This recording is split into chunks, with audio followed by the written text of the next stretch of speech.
PA, but we move from the. So good afternoon, everyone. First, I want to thank organizers very much for this very nice conference. My talk is about the theory overview on Quaconium. So in this talk, I will try to review the Quaconium production at different transverse momentum beams. For example, in the high transverse momentum, the Chermonium and Plutonium are produced by the partum hard scatterings with large momentum transfer at the very beginning of the heavy ion collisions.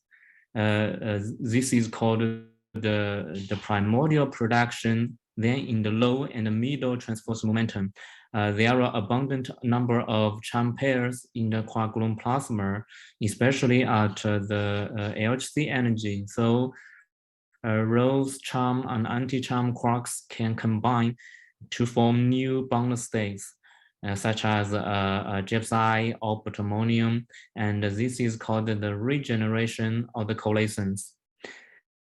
And as those Chermonium and plutonium are from the coalescence of charm and anti-charm quarks, so usually those regenerated gypsy and plutonium, their transverse momentum distribution and also collective flows are connected with the charm quark diffusions in the expanding quark-gluon plasma. So we will also discuss this part. Then in the extremely small PT area, for example, smaller than 0.1 GeV, there is a photo production contribution because the nucleus move very fast and they can generate strong electromagnetic fields, and those fields will interact with the target nucleus to fluctuate into vector mesons. For the Chermonium and plutonium, they are the eigenstates of the vacuum Conia potential. So if we put these eigenstates in the hot medium, their internal potential will be changed because of the color screening. Then those in medium potential will change the fractions of gypsy and psi prime in the CC by dipole. That means the internal evolutions of CC by dipole should be also studied, which can be described via the quantum approach. So this is the topic I will try to recover. For example, in large collision system, I will try to discuss about gypsy and psi prime RAAs are the function of centrality, transverse momentum, and rapidity. Then also their collective flows, such as directed flow, elliptic flow, and triangular flow. And also, I will briefly introduce the exotic hadron production in AA collisions. In PP collisions, both cold and hot nuclear matter effects are important for gypsy and psi prime RAAs and also their elliptic flows. I think this figure has been shown for many times. So if we put Chermonium states in the hot medium, then at a different temperature, as you can see, the Chermonium states will be sequentially melt because of the color screening effect. This was proposed by Amasu and Sass many years ago.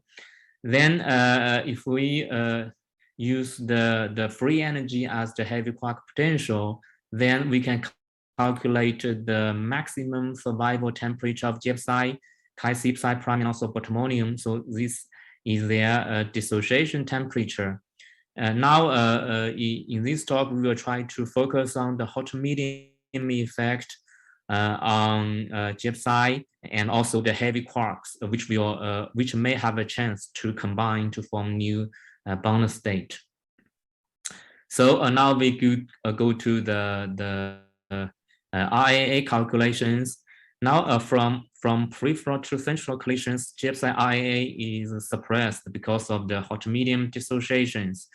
Then from RIC to HC energy, we can see that RAA is enhanced. That's because the regeneration is stronger at LHC energy. So this regeneration in the numerator is larger because Chang pair number is much larger at LHC energy. That will enhance the yield of the regenerated GPSI. There have been many theoretical models developed to describe the GPSI RAA and PT spectrum. For example, the statistical hydrogenization model, which is developed by Chen-Arnaldi-Blaschke, they assume that all the Chang pairs are produced at the very beginning of the heavy ion collisions, and those Chang pairs may hydrogenize into either dimethans or open Chang hadrons, or they can hydrogenize into the Chamonium states. The GC is for the non-equilibrium effect, which is the fugacity factor here. There is another, so you can see that from RIC to HC, the theoretical results are indeed enhanced because the regeneration contribution, and the large uncertainty of the theoretical results is due to the uncertainty in Chang production cross-section, because the final regeneration is proportional to the square of this cross-section. So the small uncertainty in the cross-section will result in a larger uncertainty in the regenerated GPSI yield. Then in the coalescence model, which have been developed by Professor Greco, Chen-Arnaldi, Ralph, Sues, and Schrodinger. So in the coalescence, the methans and hadrons are formed at the hydrogenization of QGP. Their production are proportional to the densities of charm quarks, anti-charm quarks, and also their and also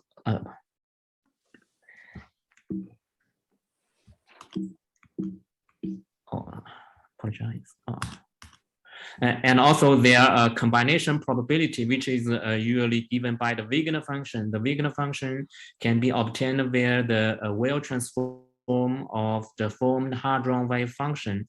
So this spectrum is closely connected with the Chang density, Chang phase space densities, and also the information of the formed hadrons, such as GPSI and Quaconium. Also, there are two component models which include both primordial production and also regeneration. And the primordial production means those Chamonium and Quaconium are produced at tau equals 0 at the beginning of the heavy ion collisions, and the regeneration happen in the later stage of the QGP expansion. So in the Cavour model, these calculations have included the loss term and also the gain term. It has been developed by Professor Ferrerio. As you can see in the low PT, the GPSI yield is enhanced because of the regeneration, which is located mainly at a low PT. This transporter model is developed by a TAMU group, Professor Rafrap, Xinbo, Loic, Xiaojian. So you can see in the central collisions, the Chang pair number and also QGP lifetime is larger. So that will enhance the contribution of regeneration, the dashed line here. And also Taisu, Su Hong, and Chen-Ming, they also studied the two-component production for Chamonium in this paper. And also Taisu studied the formation time effect of Chamonium in this work. There is another Boltzmann type transporter model developed by Tsinghua Group, Penfei, Zhuang, Yanli, Yunpeng, Kai, and myself. So as we said that the GPSI measured in experiments, they are measured via the dilepton decay. So that means actually GPSI is the ground state of vacuum Cornell potential.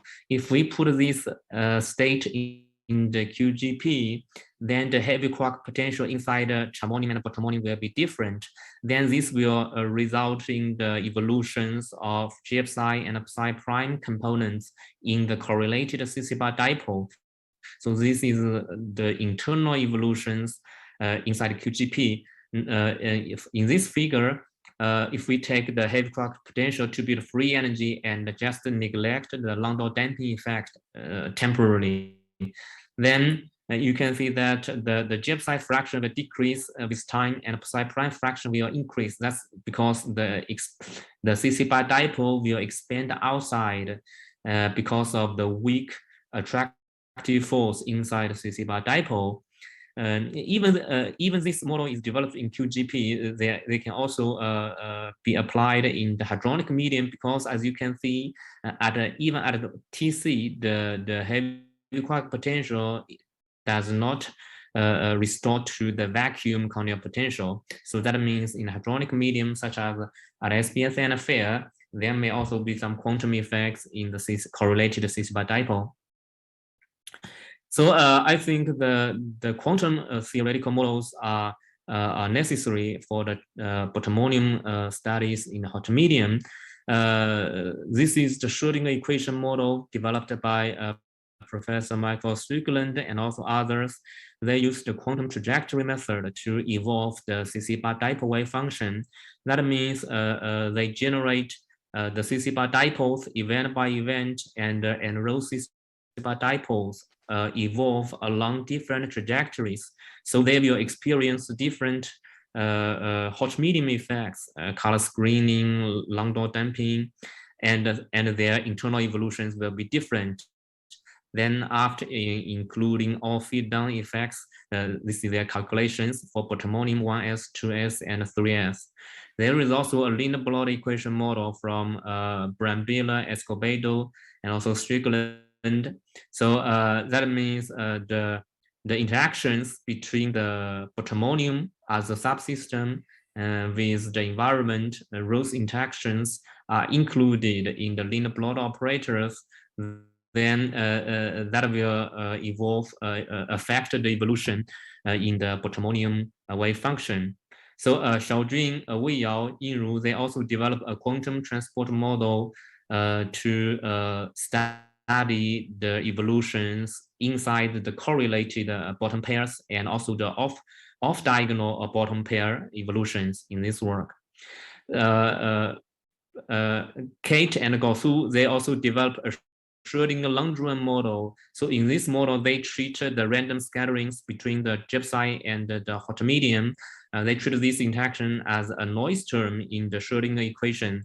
So the hot medium can damp the wave function of the CC bar dipole that make the psi prime go to J psi, and also the noise term will dissociate this bound state.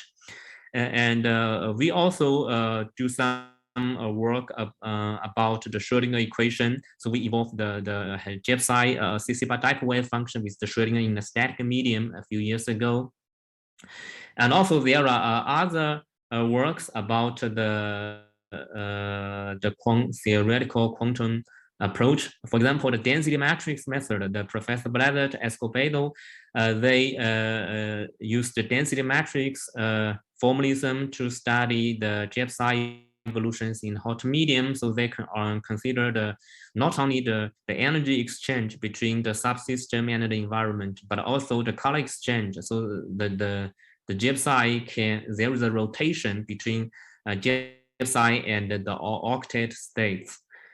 There's another linear Bloch equation developed by Alexander Akamatsu in this work. So this is their figures for the time evolution of the occupations of the ground states and excited states. And actually all of these, almost all of these open quantum models, they assume the weak coupling between the subsystem and the environment, so the model can be solved easily. Now we go to the PT dependence of the charmonium RAA.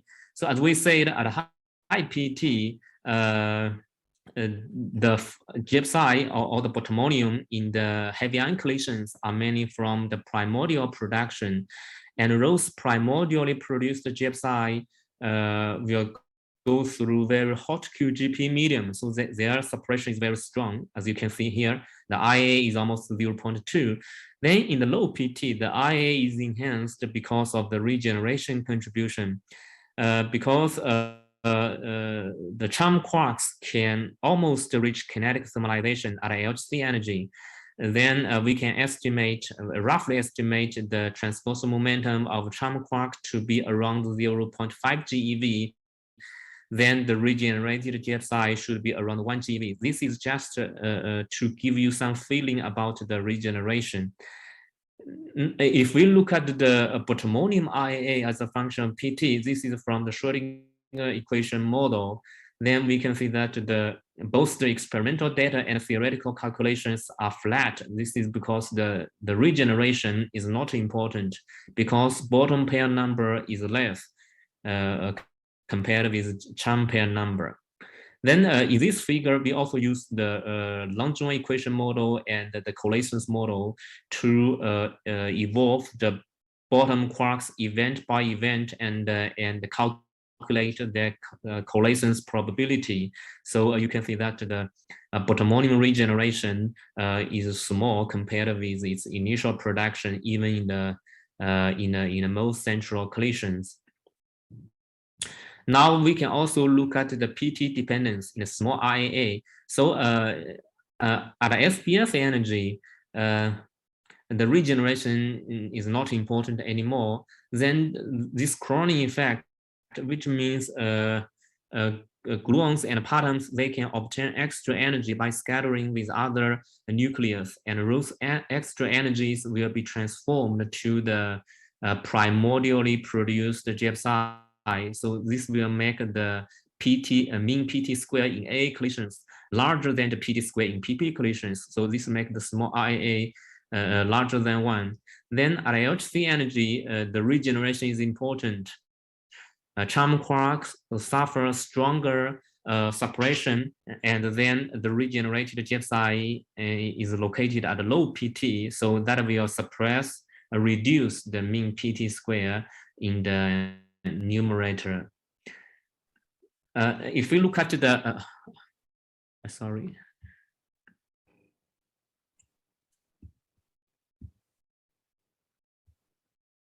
If we look at the rapidity dependence of the Quaconium RAA, so you can see in the central rapidity, the QGP temperature is higher than the value at forward rapidity. So GFSI should be smaller. However, you can see that the GFSI is larger. That's because in the central rapidity, the charm pair production cross-section is larger. So the regeneration is important in the central rapidity and less important in the forward rapidity. Now, if you look at the Quaconium RAA as a function rapidity, it's almost flat because the regeneration is weak.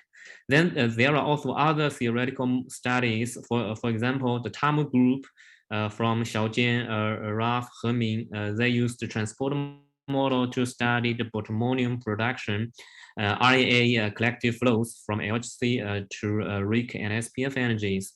Then also Professor Blazet Escobedo also do the Quaconium studies here. Now we discussed about the dissociations and also regeneration. If you look at the regeneration of different states, you will find that they are formed at a different stage of the QGB expansion. So Sachs proposed the sequential dissociation.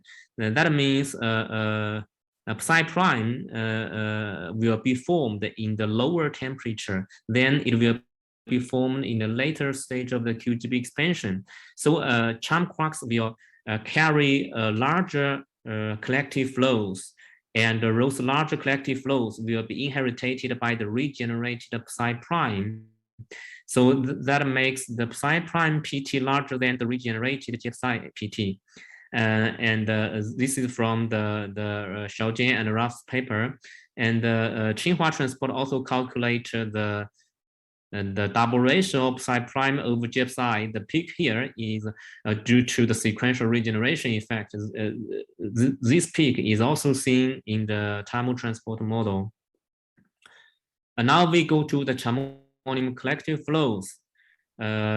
the elliptic flow has been widely studied by both experiments and theoretical studies. So at low PT, the regenerated, the final GPSI are mainly from the regeneration. So the final GPSI V2 is due to the charm-quark kinetic thermalization. That means charm-quark carry elliptic flows from the medium, and then they combine to form the regenerated GPSI. So this is from the Tamu group and the Xinhua group. Then at a high PT, the V2 is non-zero. As you can see, the V2 is like 0.02 or 0.05. This is because of the path length difference effect. The primordially produced GPSI and psi prime, they will move in different directions in the elliptic medium. Then, for example, the GPSI move in this direction, they will stay in a shorter time in the QGP, so their suppression by QGP is weaker. Then the GPSI in this direction, they will suffer stronger suppression because they stay longer in the QGP. This will make the final momentum distribution become anisotropic. That will contribute the non-zero V2 here. There is also another effect, which is called the quantum transition effect. In the non-central lead collisions, the strong electromagnetic fields can result in the transitions between GPSI, chi-c, and psi prime, and those transitions will also result in the final momentum anisotropy of GPSI. As these electromagnetic fields are strong only in the initial time of the QGP, this effect only changed the primordially produced GPSI, not the regeneration. Then we go to the directed flow. So in the non-central collisions, the rapidity distribution of the QGP is not symmetric anymore, as you can see. So the GPSI move in the positive x direction and the negative x direction. They will experience different path lengths and so different magnitudes of dissociations. This will result in the non-zero directed flow. So it's like the path length difference effect. And I want to mention that this path length difference effect can also be seen in the Proton paper here. So they use this effect to study the Proton escape mechanism. This is the GPSI V1 in the forward rapidity and also the backward rapidity. So this is for the psi prime. As psi prime binding energy is smaller, so they are more sensitive to the QGP shape and QGP energy densities. So the psi prime RAA is larger. Also, sorry, the psi prime V1 is larger. Then we also check the triangular flows. So this is for the lead collisions at LHC. If there is no fluctuations in the QGP initial energy density, then the V3 is 0. If we consider the V3 in the initial energy density of QGP, then this triangular shape of the QGP will result in the triangular flows of the charm quarks, and those charm quark collective flows will be inherited by the regenerated GPSI and also psi prime. So we can expect that psi prime V3 may be larger than the GPSI. This data and theoretical calculations are for the GPSI in different centralities. So you can see that the fluctuations is stronger in the most central collisions. So the V3 is larger. V3 is larger than the value in this centrality. So this tendency is different from the elliptic flow. Then we go to the exotic hadron production in AA collisions.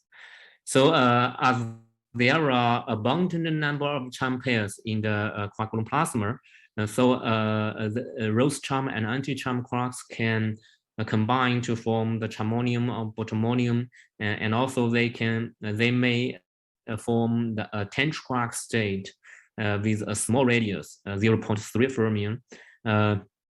And also the D0 and D star 0 meson may also form a molecular state. Its binding energy is almost 0, very small. Then its radius is a few fermion, very large. So the experiments have measured the X particle X3872, which means its mass is 3.872 GeV. So experiments already measured X particle production, but at high PT. So there are some theoretical studies about X in the low PT. For example, Professor Chou, he has done a detailed review in this paper. Biaogang, Raf from Tamu Group, and Hui Zhang and ourselves, and also Professor Penfei Zhuang, Jiaxing Zhao. They have also studied the fully heavy tench quark production in the heavy ion collisions. Then in PP collisions, Bratton, Esposito, Freire, and Zhang, and also Guofengkun here, they have done some studies about the X particle in the high multiplicity proton-proton collisions. But we do not go to those papers here because we focus on the hot medium effects in AA collisions. There have been some calculations about the X particle in AA collisions. One is from the collisions model. One is from the collisions model here. So in this paper, they calculated the D meson spectrum at first, because if X particle is a molecular state, then this molecular state will be formed via the collisions of D0 and D star 0. So the D meson spectrum should be described at first. Then also the gypsy spectrum is calculated as a benchmark. Then the X particle is calculated as a tench quark state and also molecular state. The molecular the result of molecular state is not listed here. If you are interested, you can go to the reference here. There is another transport model from Biaogang and Raf and Xiaojian. So they also calculated the X particle as a tench quark state and also the molecular state. So in this model, the binding energies of the tench quark state and molecular states are different. Then the tench quark state production is larger than the molecular state. There is another AMPT model from Hui Zhang and Jingfeng. In their model,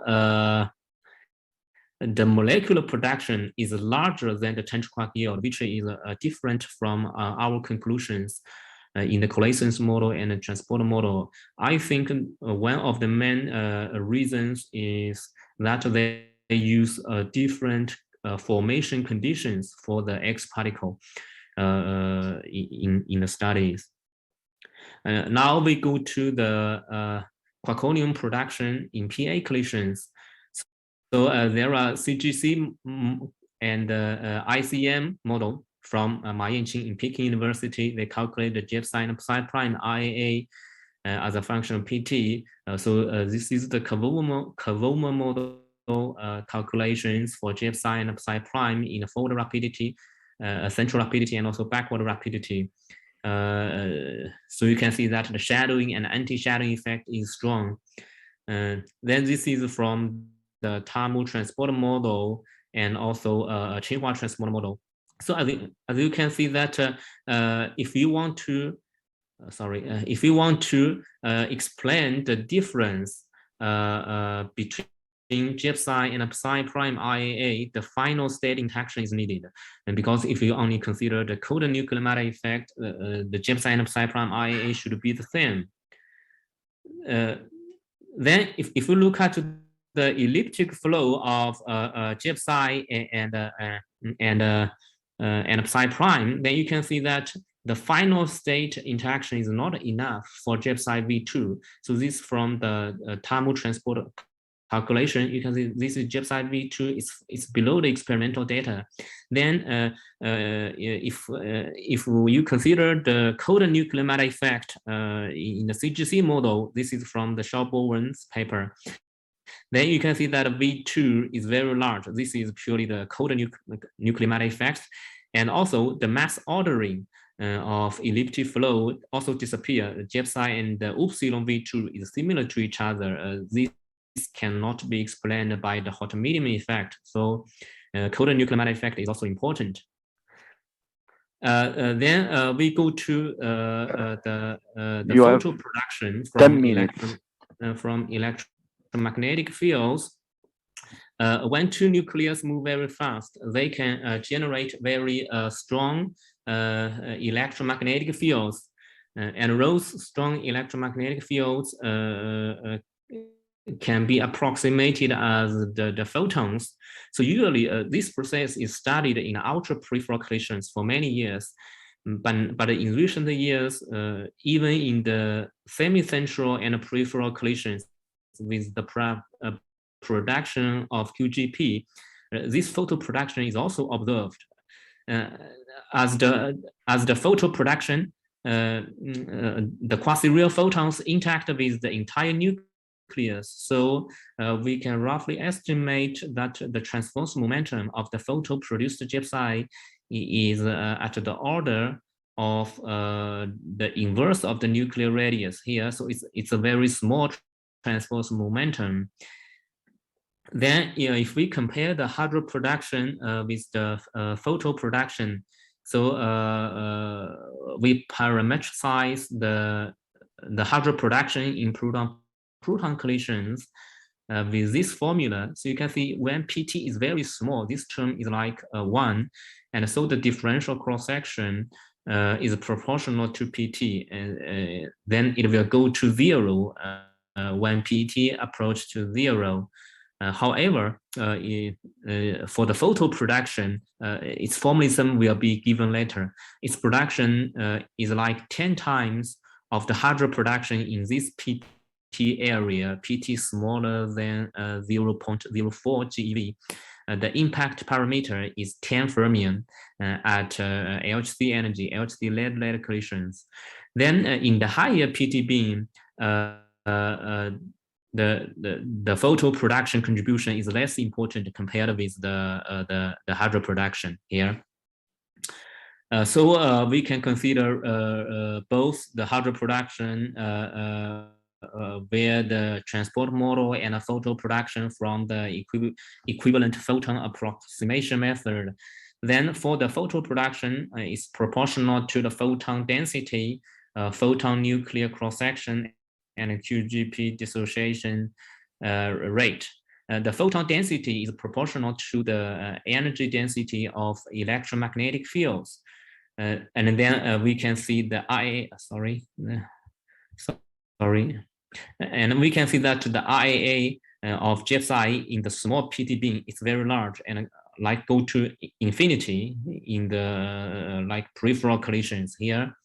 This means when in the peripheral collisions, the number of binary collision approach to 0, then the hydro production will go to 0, but photo production is non-zero. So this will make the IAA become larger than 1 here. Then if we look at the PT spectrum, the different production mechanisms will dominate at a different PT beam. So you can see in the high PT, the primordially produced psi dominates. Then in the low and the middle PT beam, the regeneration dominated. So the uncertainty here in theoretical calculations are due to the uncertainty of the Chan-pair number in the QGP. Then in the low PT, smaller than 0.1 GeV, it's mainly from the photo production. So its shape is similar to the experimental data at star energy. Those papers also studied the Chan-Arnaldi photo production in semi-central and peripheral collisions in heavy ion collisions. For example, Professor Colin, Bo, Wang Mei, Zebo. Then we give a summary. I try to review some classical and quantum theoretical models developed recently for Quaconium evolutions in hot medium, and also discuss the different production mechanisms for Chen-Arnaldi-Blaschke-Winn at a different PT beam. And we give a brief introduction about the collective flows and exotic particle production in AA collisions. Thank you very much for your attention. Thank you for the very broad review of the theoretical models about Quaconium. Now we have, and also thank you for staying well on time, so that this gives us some time for the discussion. So let's start from the room, and people outside, if you have questions, you can raise your hand in the Zoom participants. Questions from the room? Enrico?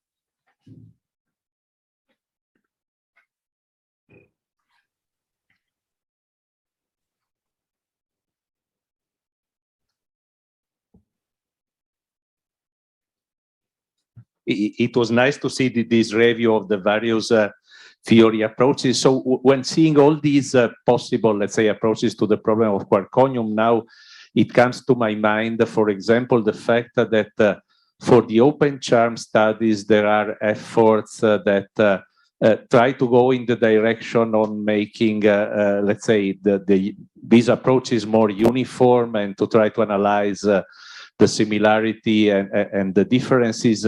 Do you feel that this might be possible also eventually for the Quaconia, or simply the approaches are so different that this is not, let's say, reasonable to think it will be the case? I'm sorry, can you repeat the question again? I'm sorry. Yes, no, my question was, there are a lot of different approaches here that you have discussed. Yeah. And in for some other observables, for example, open charm, people are getting together and discussing ways, let's say, to make their assumption and their approaches more uniform. Do you believe this could be possible also in the Quaconium sector, or simply the models and the approaches are so different that this would not be possible? As far as I can see, that you can see, I think the different models can explain the data well. For example, even for the classical models, they can explain the data within the error bars of the experimental data, and for this quantum approach, they are describing the same experimental data, and it can also explain the data well. So I think from the theoretical studies, I think it's very necessary to do these works, because in the realistic situation, there should be some energy exchange and color exchange between the Quaconium and the medium. So I believe that the Rose quantum approach may be better. May be better than the classical models. But as you can see, the experimental data have a larger error bar, and both classical and different quantum approach can explain the data well. So I think maybe with Rose experimental data, we cannot say which model is better or not. So I think maybe both experimental data and also theoretical studies should have done a little more to fix some. Okay, thanks for the feedback. Thank you. And I think Ralph Rapp from the room wants to also interact on this point. Yeah, let me insist even a little more on that. in a more specific way. So first of all, one has to say quantum approaches currently cannot deal with regeneration. That's why they're not done for Quaconia. This is a big challenge, but it can probably be done. But to my mind, the key question is, what do quantum approach? I mean, you can, of course, argue you should do a quantum approach because we are in a strongly coupled quantum system, and that is undisputable. But one should ask the question, and I want to know what you think about it. What do the quantum approaches in terms of understanding to the table that the classical approaches haven't done yet? And indeed, if you develop quantum approaches, you have a tool to check whether the semi-classical approaches are recovered in some limit. And maybe at the end of the day, the semi-classical approaches are totally fine. So I think that is an important question. So let me just say, what is it that you think the quantum approaches bring to the table other than a principal argument?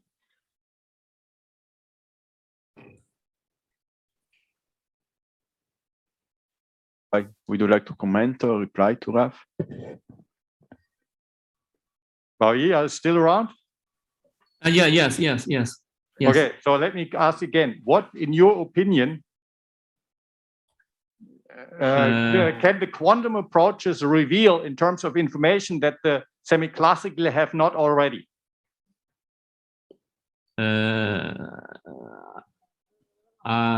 far as I know, maybe the quantum, I don't know, because the classical models have explained the data reasonably well. So maybe the quantum models can give more detailed description about the Quaconium evolution in the medium. I'm not sure. We can take still one question from the outside. I see that Xiaojan has his hand on, so please ask your question. Yes, I just have a comment on this slide. So the Duke model, you see this quantum chance model. So as far as I understand, what they do is they calculate the transition rates between the heavy quark and the Quaconian wave functions, and what they rarely evolve is actually semi-classical Boltzmann equation. So maybe it's better to still consider this model as a semi-classical model, Okay. not a quantum chance model. That's my personal view. Yeah? That's just my comment. Okay. Thanks. Okay. Okay, I think we can thank again Yao-Ji for the talk. And yeah, before moving to the next talk, I remind everybody that there is a link to a Google file which was posted by Enrico on the chat, where you can ask your questions and then the speakers will answer to your questions, and this will be used then to trigger the next discussions in the workshop.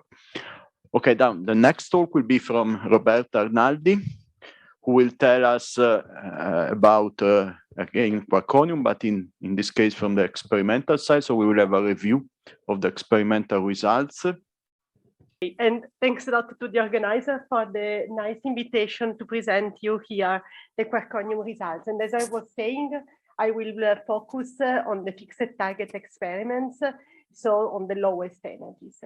So as we have seen in the previous talk, the main player, let's say, on Quaconium in the last 20 years have been the experiment at RIC and at LAC. And as it was discussed a few minutes ago, the results were interpreted in terms of suppression and recombination, and what we observe, depending a bit on the energy where we are, is an interplay of the two mechanisms which are significant at these energies. But as we have already discussed in this workshop, we have plenty of data on Quaconium already at the lowest energies. I'm talking about top SPS energies for what concerns nucleus. And we had indeed data collected from the end of the past century, let's say, to the early years of 2000 by Na38 at the beginning, then Na50, and finally Na60. Very briefly, since we mentioned this experiment quite a lot in these days, Na50 and Na60 and also Na38, of course, were experiments meant to study muon pairs as a function of the centrality of the collision. So the apparatus was basically built around a muon spectrometer, classical one with a magnet tracking chamber, trigger chambers. And then since we wanted to study the muon pair production as a function of centrality, a great effort was put in order to determine centrality with many, many detectors.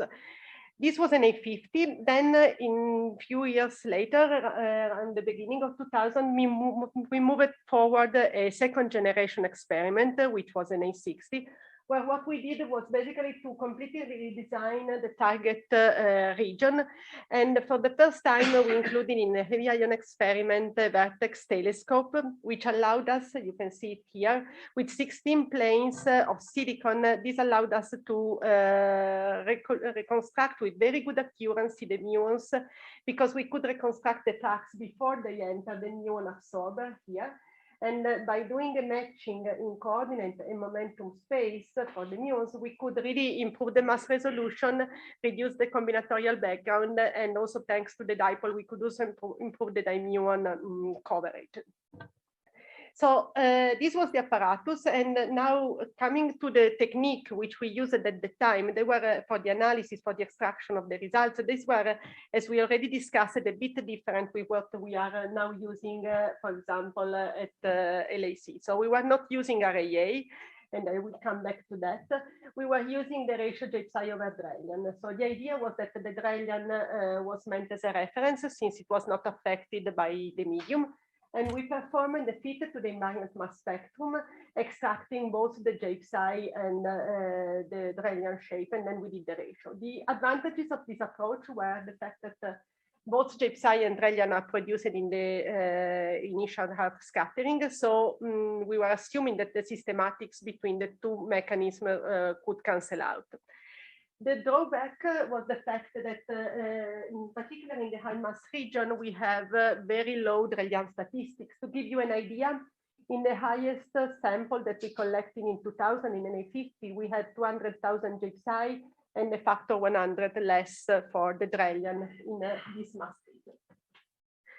We also tried a different approach for a while in this experiment. We decided not to compare to Drelian, but to do J psi divided by minimum bias, or eventually to build a fake Drelian by weighting the number of minimum bias by the number of collision, assuming that the processes scale with the number of collision. So in this way, we could have quite a lot of statistics because both numerator and denominator were not affected by lack of statistics. The drawback in this case was related to the fact that the two numerator and denominator were collected with two different triggers, the muon trigger and minimum bias one, and this would lead to some more systematic effects which had to be taken into account. But these were, let's say, the technique, the approaches which we were using in Na50 and Na60. And I have one slide also to try to see why we were not using the RAA, since RAA now is what we commonly use for all the Quaconium studies at RIC and LAC. So probably the limit was, as we said, on the fact that the PP reference was not available in particular for what concerned the energy, because mostly of the data that we collected from SPS, they were at the top SPS energy for what concerned the protons running in the accelerator, so 400 or 450 GeV.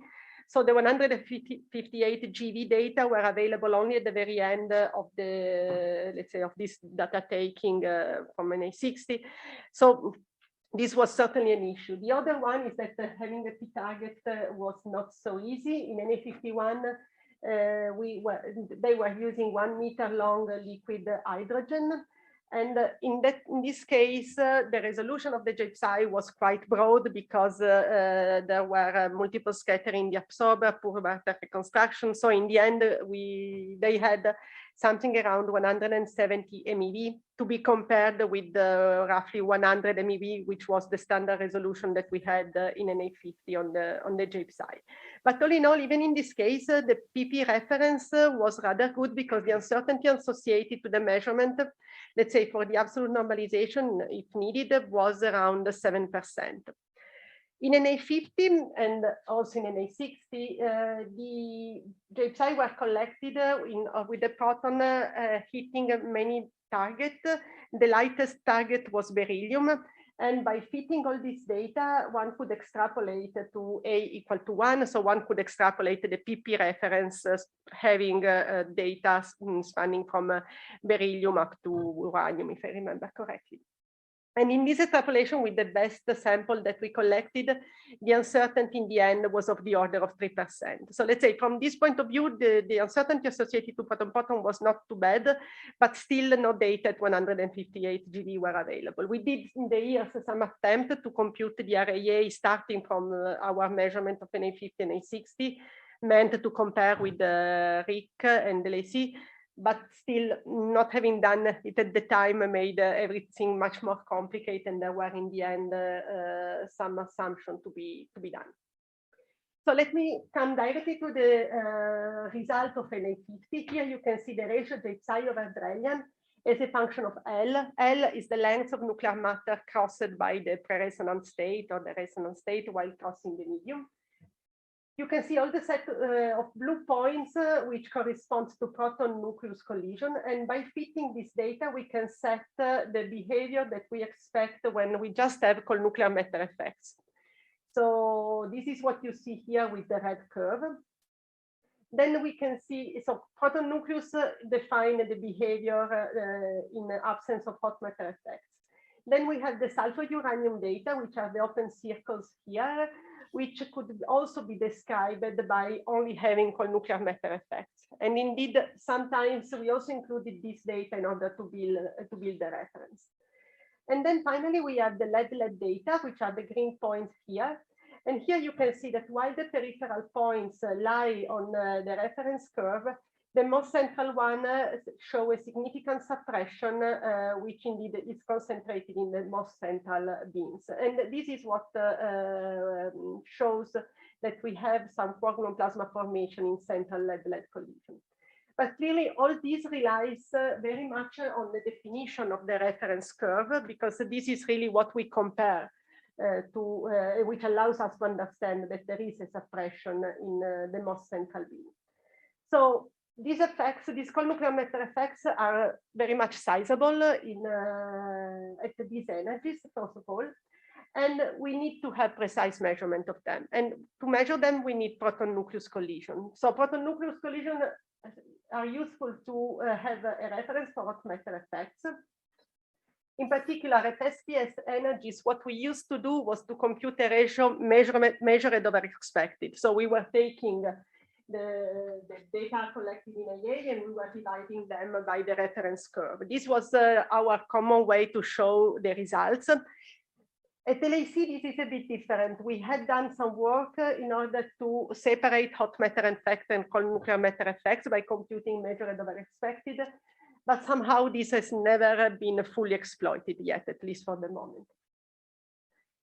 On the other side, if we have proton-nucleus data, we can also try to go a step further and understand which are the cold nuclear matter effects which are playing a role over these energies. And on the contrary, this has been done quite extensively at LAC. And you can see here, for example, the RP-LED obtained by Alice, and you can see many theoretical curves with different contributions. At SPS, this was not really the case. We had some attempt to separate few contributions, but usually all the cold nuclear matter effects were described by one single effective quantity.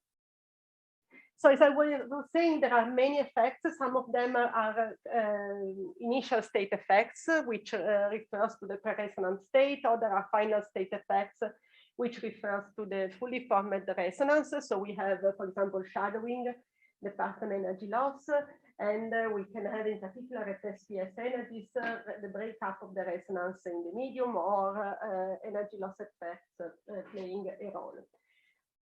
What is also clear is that there is an interplay between all these different processes, and so we can get further insight on the kinematic domain where these effects are at play by putting together many PA data sets and covering different energies and different kinematic regions. So here you can see, for example, a collection of all the fixed target PA data that I have found. Maybe this is not fully complete, but you can see that together with the NA50 and NA60 data that were already collecting AA collision, we have also other data at higher energies from E866 at Fermilab, for example, and also many data from ERA-B at 920 GeV. So putting together the information from this experiment, we can try to figure out what is the behavior for the JPSI in cold nuclear matter effects. So the way we have to quantify the role of cold nuclear matter effects was through some sort of effective quantities. So some quantities which were including in one single quantity all the cold nuclear matter effects at play. On one side, we could describe the production cross-section of the JPSI in PLED by the proton 1 times A, and then we multiply this by an exponential, which includes the exponent and the absorption cross-section. So the larger the absorption cross-section, the larger the cold nuclear matter effects. The other very much popular way to describe cold nuclear matter effects was through this A to the alpha parameterization. So again, alpha equal to 1 means no effects, and alpha significantly different from 1 indicates effect. And then, of course, there is the RP-LED, but this was not used, as I said, at SPS energies. And in general, what we did, but all the experiments that did was to have many targets on the beam and to study how the JPSI are produced as a function of the target. We are having target with different mass number. So this is the first compilation plot I want to show you. You can see alpha, so the degree of the amount of modification is a function of XF. And you can see that the evolution of this alpha for the JPSI, it's quite significant. It goes over this XF range, which goes from negative XF to positive XF. So there is these effects are significant, and the kinematic dependence is also significant. And in particular, we can also see that there is an energy dependence because the alpha are lower when we are at the lower square root of S. So the cold nuclear matter effects are stronger when we are at the lower energies. So from this plot, we can see that given the strong kinematic dependence, if we want to use the PA data as a reference for AA, we need really to measure them in the same kinematic region where we are in nucleus-nucleus collision. And this was in the end done also at SPS by the NA60 experiment. So historically at SPS, we were in NA50, for example, we were just collecting data at the top energy, 400 and 450 GeV, and then we had to make some assumption, basically that there were no difference in the absorption cross-section between the top energy and the energy of nucleus-nucleus. In the end, NA60 managed to have 4 days of data taking exactly at the same energy as nucleus-nucleus data, so at 158 GeV. And this told us that the suppression as at 158 GeV was much more important than the one that we were measuring at 400 GeV. In terms of absorption cross-section, you can see there is roughly a factor 2 between the two absorption cross-section.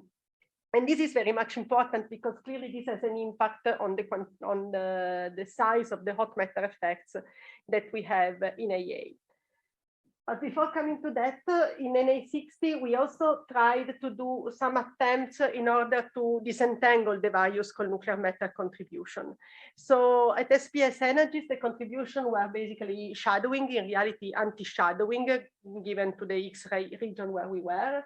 plus the breakup of the resonance inside the nuclear medium, because the crossing time of the resonance was much larger than the formation time. And so the first attempt was, for example, to take into account the anti-shadowing contribution. And what we saw was that if we correct the data, the red point, by the anti-shadowing, and we recompute the absorption cross-section, the absorption cross-section would be at this point larger than the previous case. The second test was to compute the alpha, for example, so the size of Coulomb-Fermi effects at 2 energies, because we could have data with the same setup at 400 and 158 GeV, so that we could get rid, let's say, of many systematics. And we compared this alpha as a function of x2. x2 was chosen because it is the variable which drives the shadowing in a gluon-gluon process, and at the same time, it's also the variable which drives the cross-section between the J psi and the nucleon. So the breakup of the J psi in the medium should also scale with x2. So the shadowing is expected to be similar at the 2 energies. The difference should not be too big.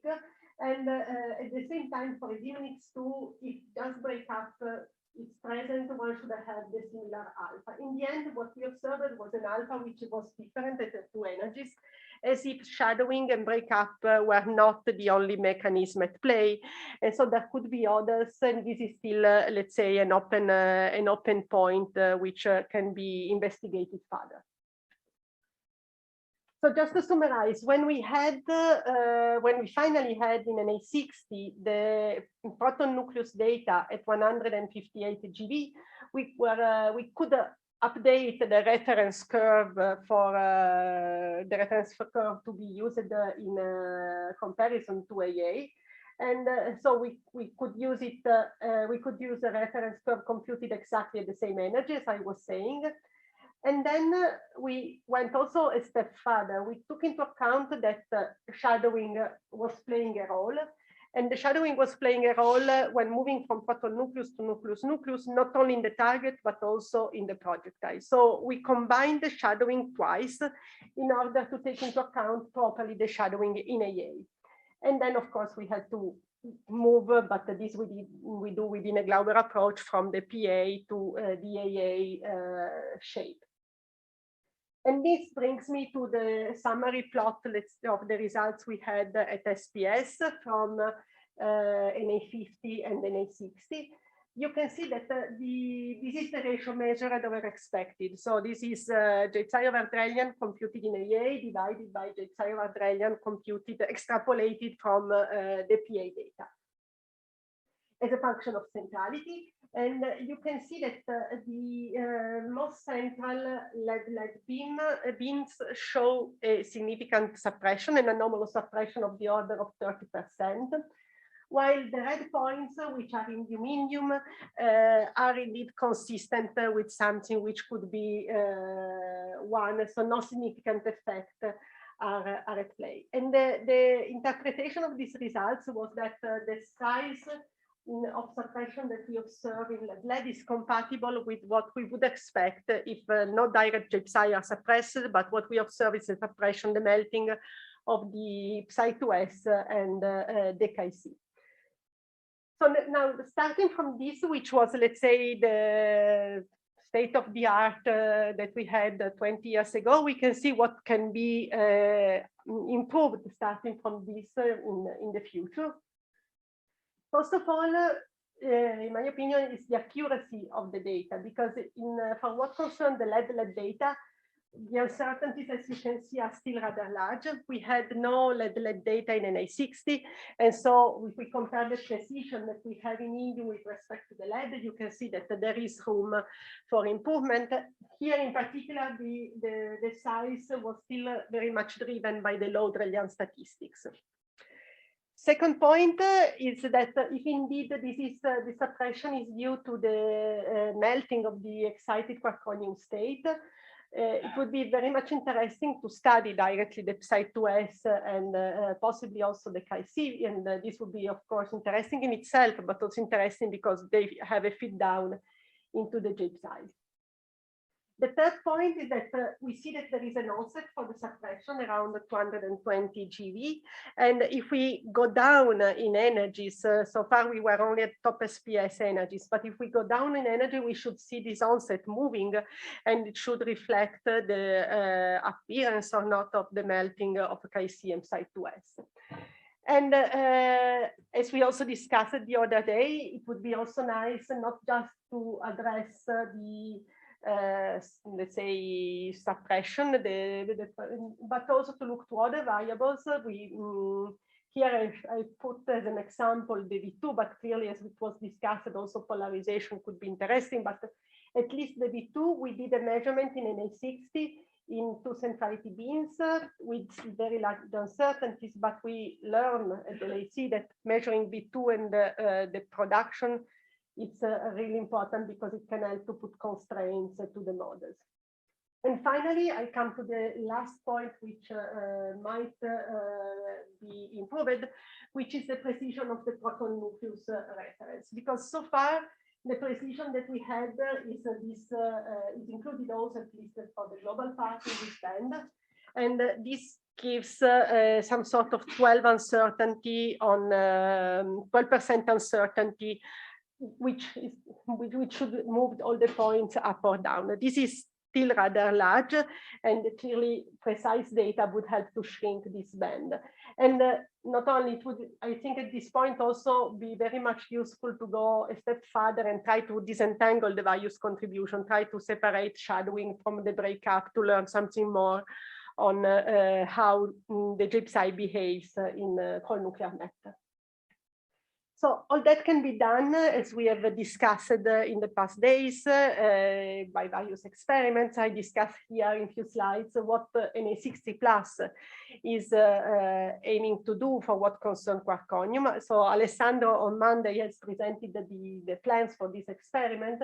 And as you might remember, the idea is to do an energy scan from 40 to 158 GeV. And this would be the first time that we can access Quaconium production below the top SPS energies.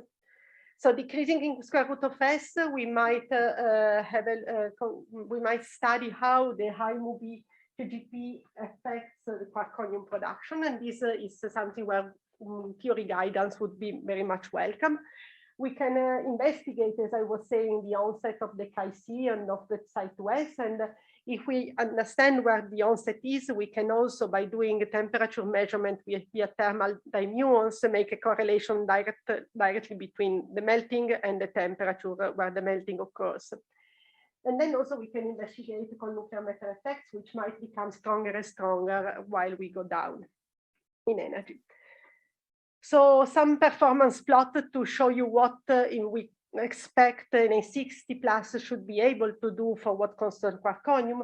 And I start from lead data. So starting from the Na60 and Na60 plot, which is the highest precision result we have so far. So in AA, the red points were obtained with 310 to the 4 JPSI. Now, if we want to collect a significant statistics, we won't probably be able to collect so many JPSI at all possible energies. This is because we will have to run on with 110 to the 7 lead per 20-second burst, and in 1 month of data taking. And this is, as it was discussed the other day, this is due to limits related to the fact that the experiment will run on surface and we will have to deal with the radiation protection issues. But still, with this intensity, we will be able to achieve 10,000 JPSI at 50 GeV, and clearly much more when we go up in energies. At 158 GeV, we should have 510 to the 4, so quite a lot of statistics will be available at the highest energies. Okay, so this is for what concerns lead. Coming to proton nucleus. In Na60, we got 4 days at 158 GeV, and with this, with the intensity that we had at the time, we were able to collect 15,000 JPSI. So we should aim to something similar also for Na60 plus to have a reasonable reasonable statistics. At least this should be the minimum that we might collect. If we assume 15 days of data taking at 1.6 10 to the 8 proton per second, and using 7 targets going from beryllium to uranium, we should end up to have something which is of the order of 6,000 JPSI in PLED at the lowest energies, which is the plot that you can see here.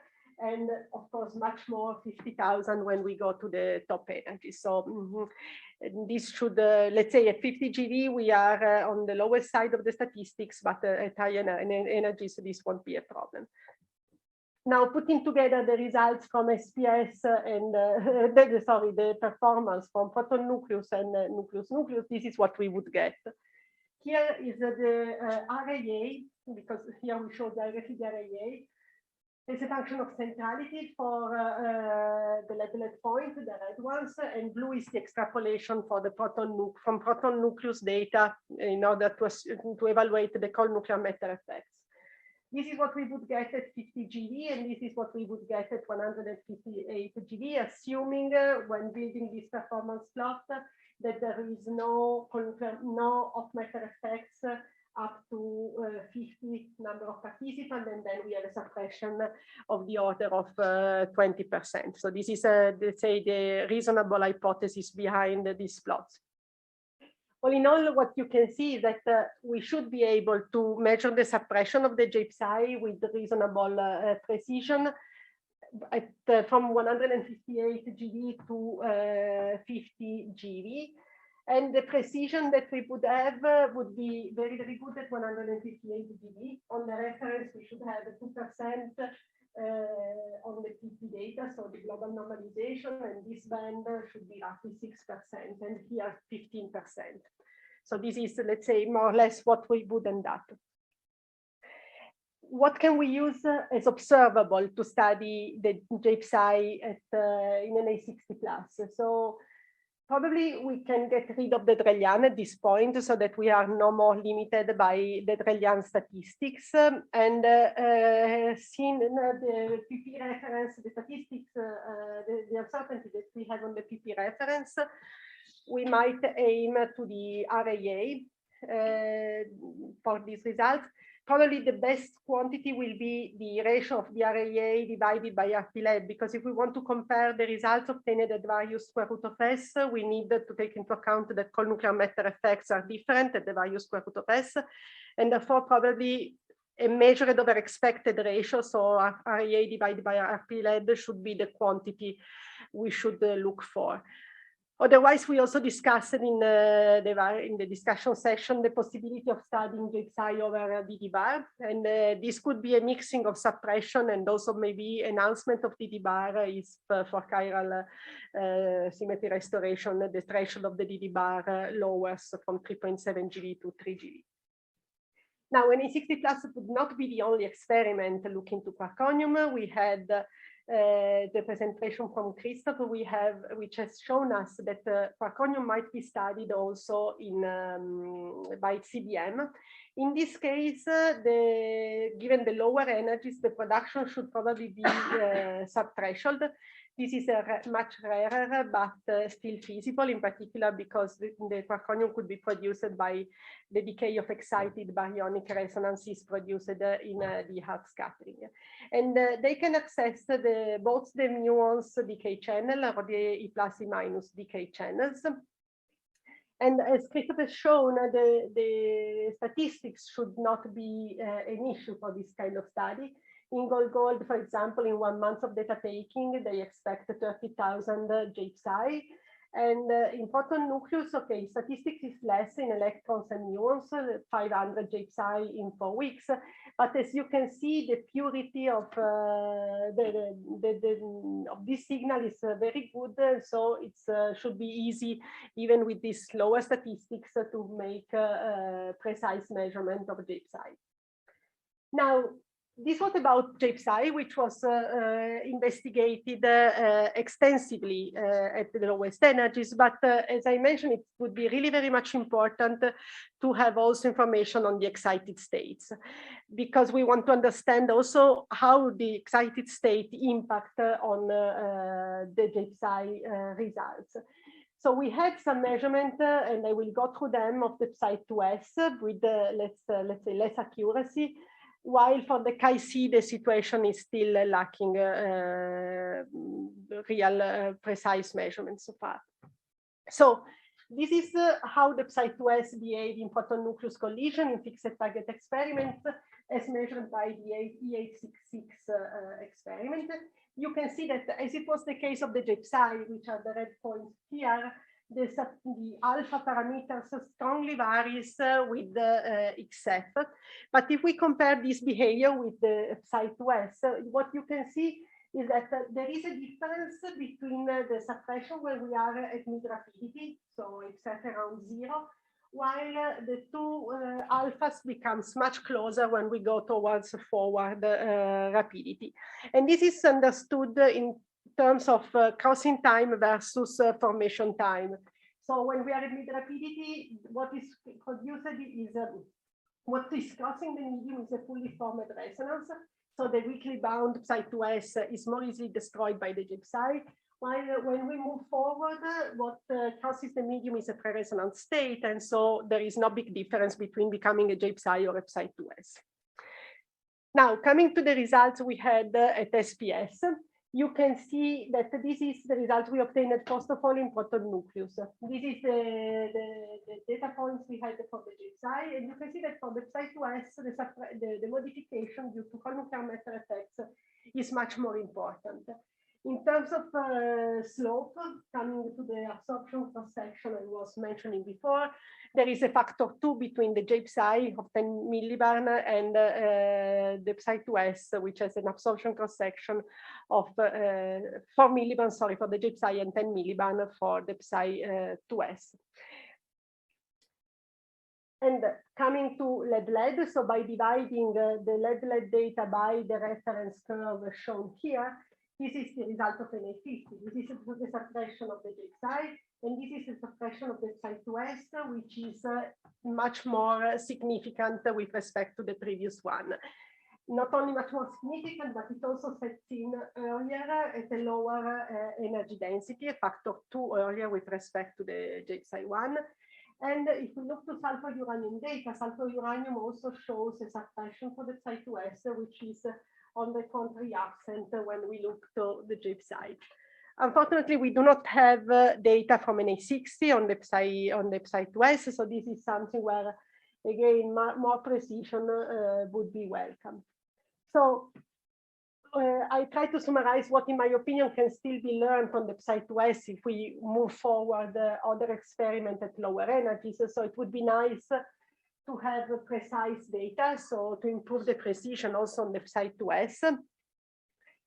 It would be nice, as already for the J-psi, try to decrease the energy to see where the onset for the suppression sets in. And we don't have so far the proton nucleus data collected. We don't have enough statistics in proton nucleus at 158 GeV to obtain the reference cross-section at the same energy as AA. And this would be important to have. And it would be also important to be able to separate shadowing and breakup, in particular if we want to compare J-psi and psi2s, because shadowing should be very much similar for the two resonances, and breakup could be indeed different. So this could be another direction to get further insight on this state. Psi2s should be studied also in NA60 plus. And under the same, and here we would benefit by the improved resolution in the mass, because clearly if we go for something like 30 MeV for the J-psi, this would be much better than the 100 MeV that we had in NA50 times. So under the same assumption that I had for the J-psi in terms of luminosity, this is what we should expect at the 3 energies. So starting from 158 GeV, you can see that we should be able to measure quite precisely the PA data, and we can have, for example, 3 centrality points. Here we expect to have something like 500 site-to-S, so we can have some data.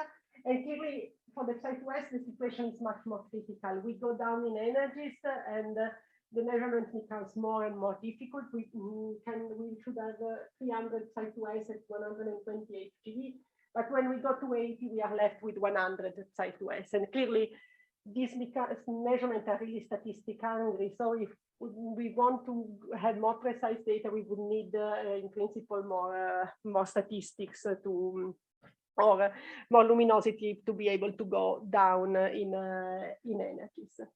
But at least up to 100, this should be a reasonable measurement that can be performed. I have just one more slide to summarize what I have found in literature about the Chi-C, because clearly it would be very much interesting to look to the Chi-C also. This was planned by NA60, but in the end we didn't manage to do the Chi-C. And so the only data I found which were looking to the Chi-C in terms of behavior in cold nuclear matter are measurements from ERA B. Other experiments did some studies, but they were more related to production issues. While on the contrary, ERA B evaluated the alpha factor for the Chi-C, and to reduce the systematics, they were computing the difference between the Chi-C and the J-psi alpha, with a other larger Chi-C sample of the order of 15,000 and the broad XF region.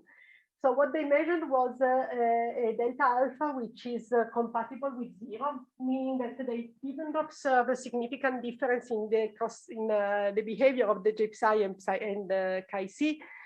So this is the only measurement so far, but clearly it would be good to try to have something like that also in the other experiments. And in NA60+, we will look in order to understand if something is feasible with the intensities that we have. But this is still, for the moment, work in progress. And so I come to the conclusion. So after 30 years and many years of Quaconium studies at LAC, I think it's very nice to go back and have a look to what we can have going down in energies. We already have some solid results for the J-psi from past experiments, but clearly this is not enough, and it would be very good to extend this measurement also to other resonances, or even to the same resonances, but going, let's say, profiting a bit also of the experience that we gain in the meanwhile at LAC in the way of approaching these kind of studies, or let's say on the experience we got on the separation of the various cold nuclear matter effects. And that's all. Thank you.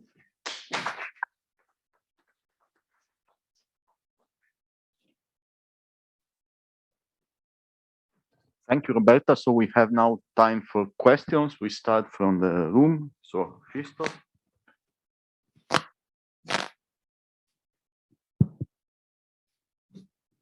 Yeah, many thanks, Roberta, for this nice review. I have a question. I mean, you showed simulations on 50 GeV, and I think something like 40 GeV was mentioned as the lower limit. But if one wants to look at the onset of J-psi suppression, it might be even necessary to go even lower in energies. You don't never know where it happens. So, was there thought of, or is this completely out of? So if I'm right, in 60 plus should be able to reach 40 GeV. So now we pick at 50, just an example. Like 20 or 30 is exactly impossible. Or? I think that it's impossible to go lower than 40 at SPS, right? You can show this. Sure. Exactly. Goes up, if you want to go to 40, you see that this would be this is the luminosity that you would need to have 10,000 J-psi. So you would need to have a factor of 3 more to have 10,000 J-psi at 40 GeV. And so the limit on the luminosity is radiation issues, or is this the machine? I think it's radiation issues, because we would run an A60 plus on surface and no more on the ground where we had an A50. And so in order to be compliant with all the rules, we should be able not to, we cannot, the plans were, I don't remember, they were 5 × 10⁷ ions per second, and now we are per burst, and now we are left with 1 × 10 to the 7 ions per burst. So there is a factor of 5 reduction from going from underground to the surface. But this is, I mean, I think it's out of question. There are no other possibilities for being Would be located nice, underground.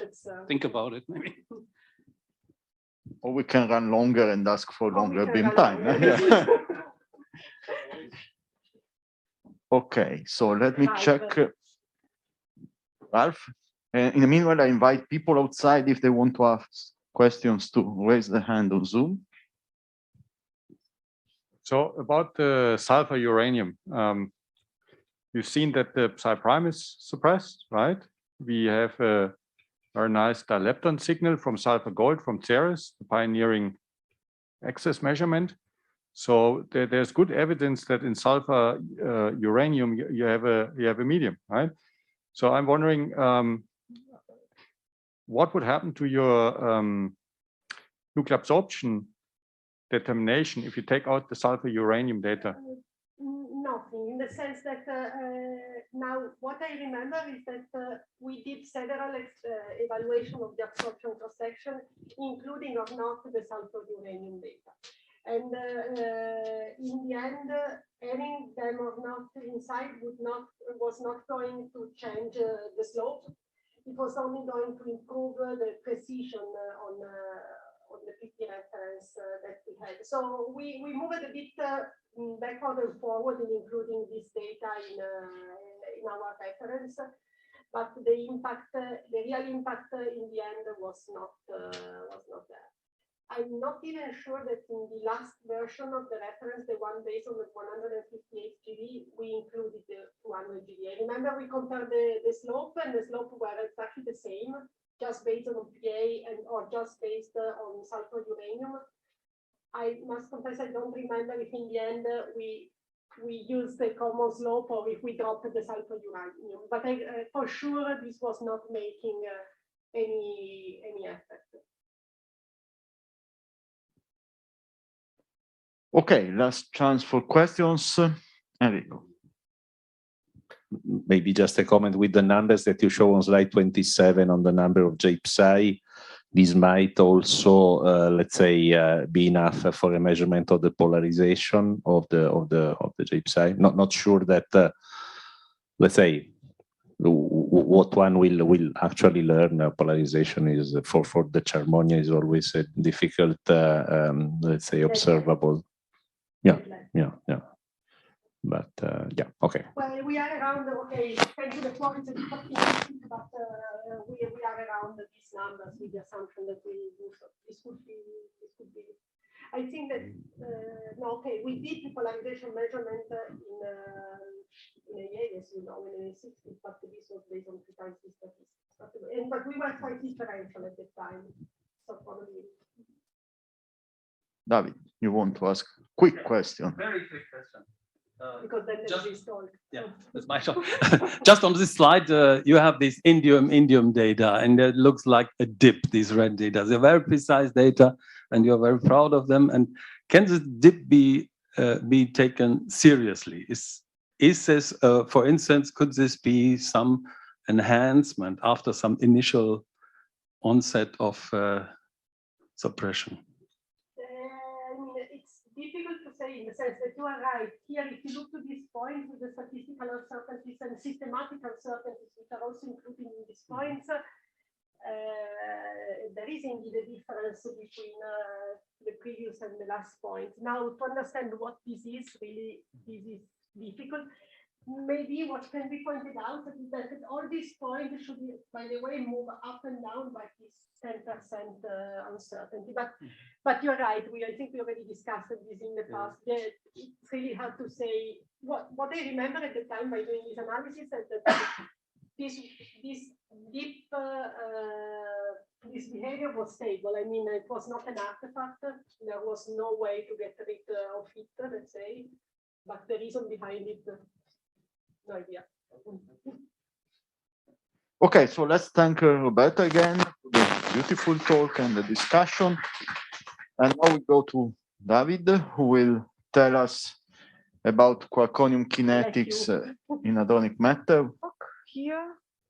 I can stay close to the microphone. So it's as you fine. wish, because we can use also No, this that's microphone. fine. I'm left-hander, so that's completely okay. Do I have a pointer or something, or maybe for the people in the room? Yeah, but I think if you use the I can use, yeah, I can use the mouse. Yeah. Okay, I can also switch this for speaking. Yeah. Okay, good. So thanks a lot for the invitation.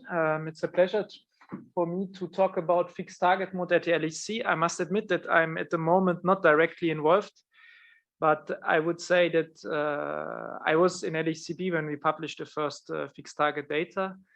And I tried to give a bit an overview what has been already done in fixed target mode, and then also what is the prospects for the near future, so for run 3 and run 4. So I summarized this a little bit here. So the story is already quite old, so has been proposed already basically with the beginning of LHC's data taking, and the original idea was to actually build a dedicated experiment. This idea was then transformed into using the existing experiments, and at the moment there is an ongoing program in LHCb, and there are plans to do a program in ALICE.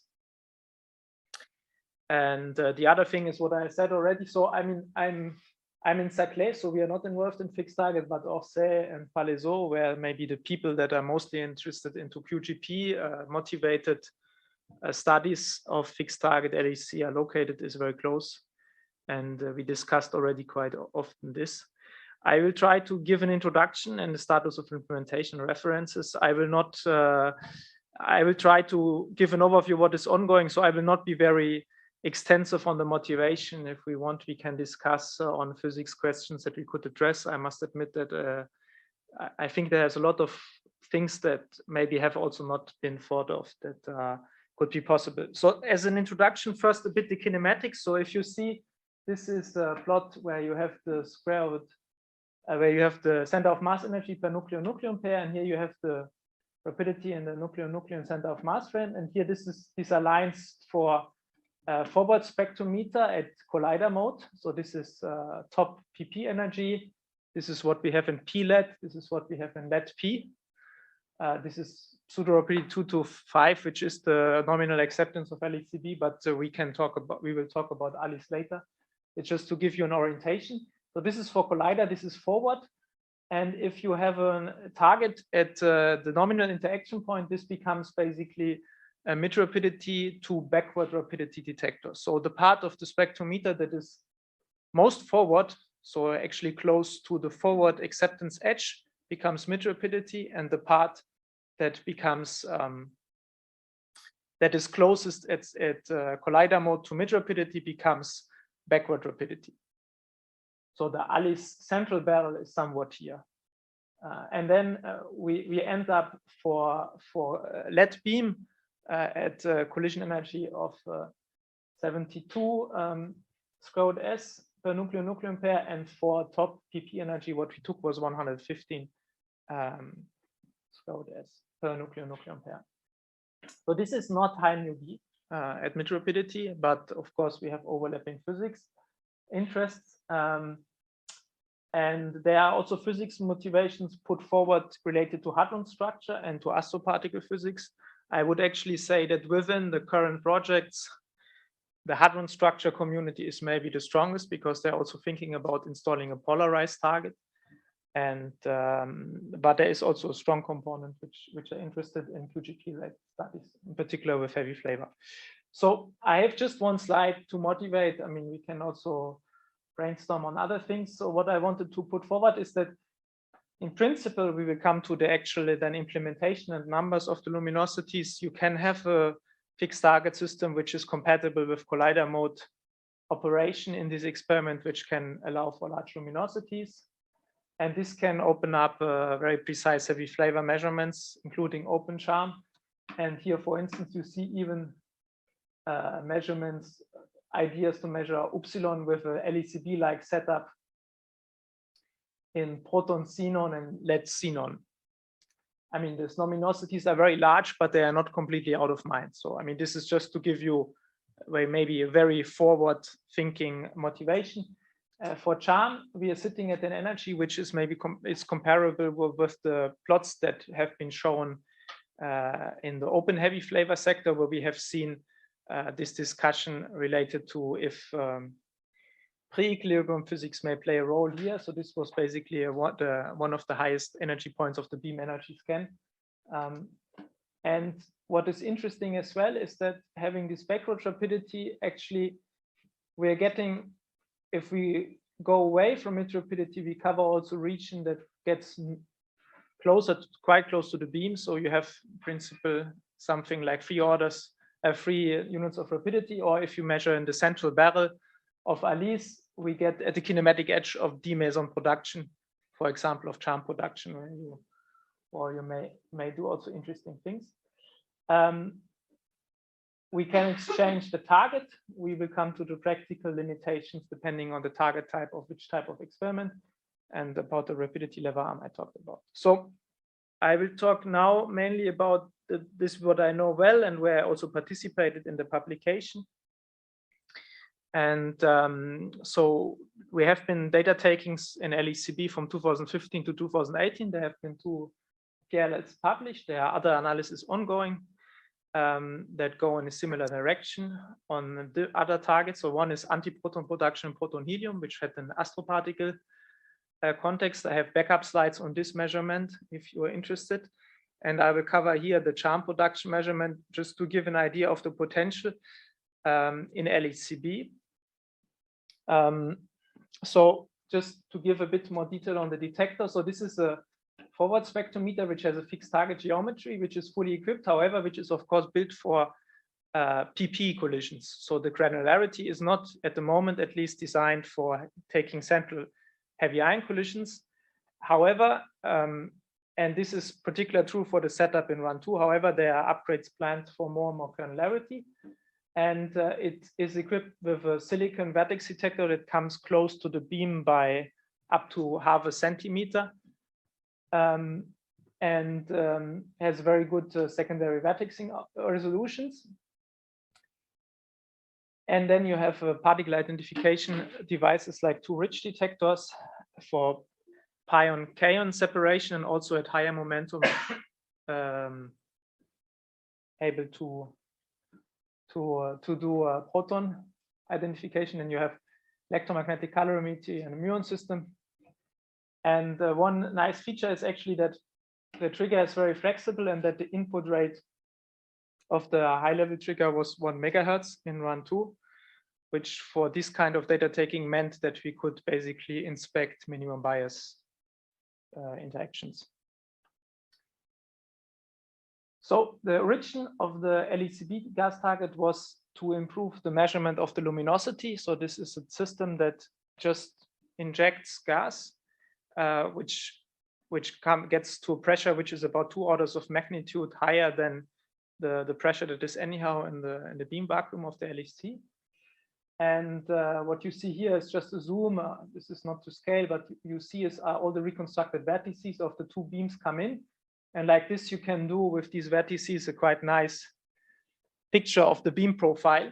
And this can reduce the systematic uncertainty. So in particular, the W and Z cross-section measurements for PDF constraints relied on pushing down the uncertainty of the luminosity down to 1%. So this was the original motivation of this measurement, to have very, very precise luminosity.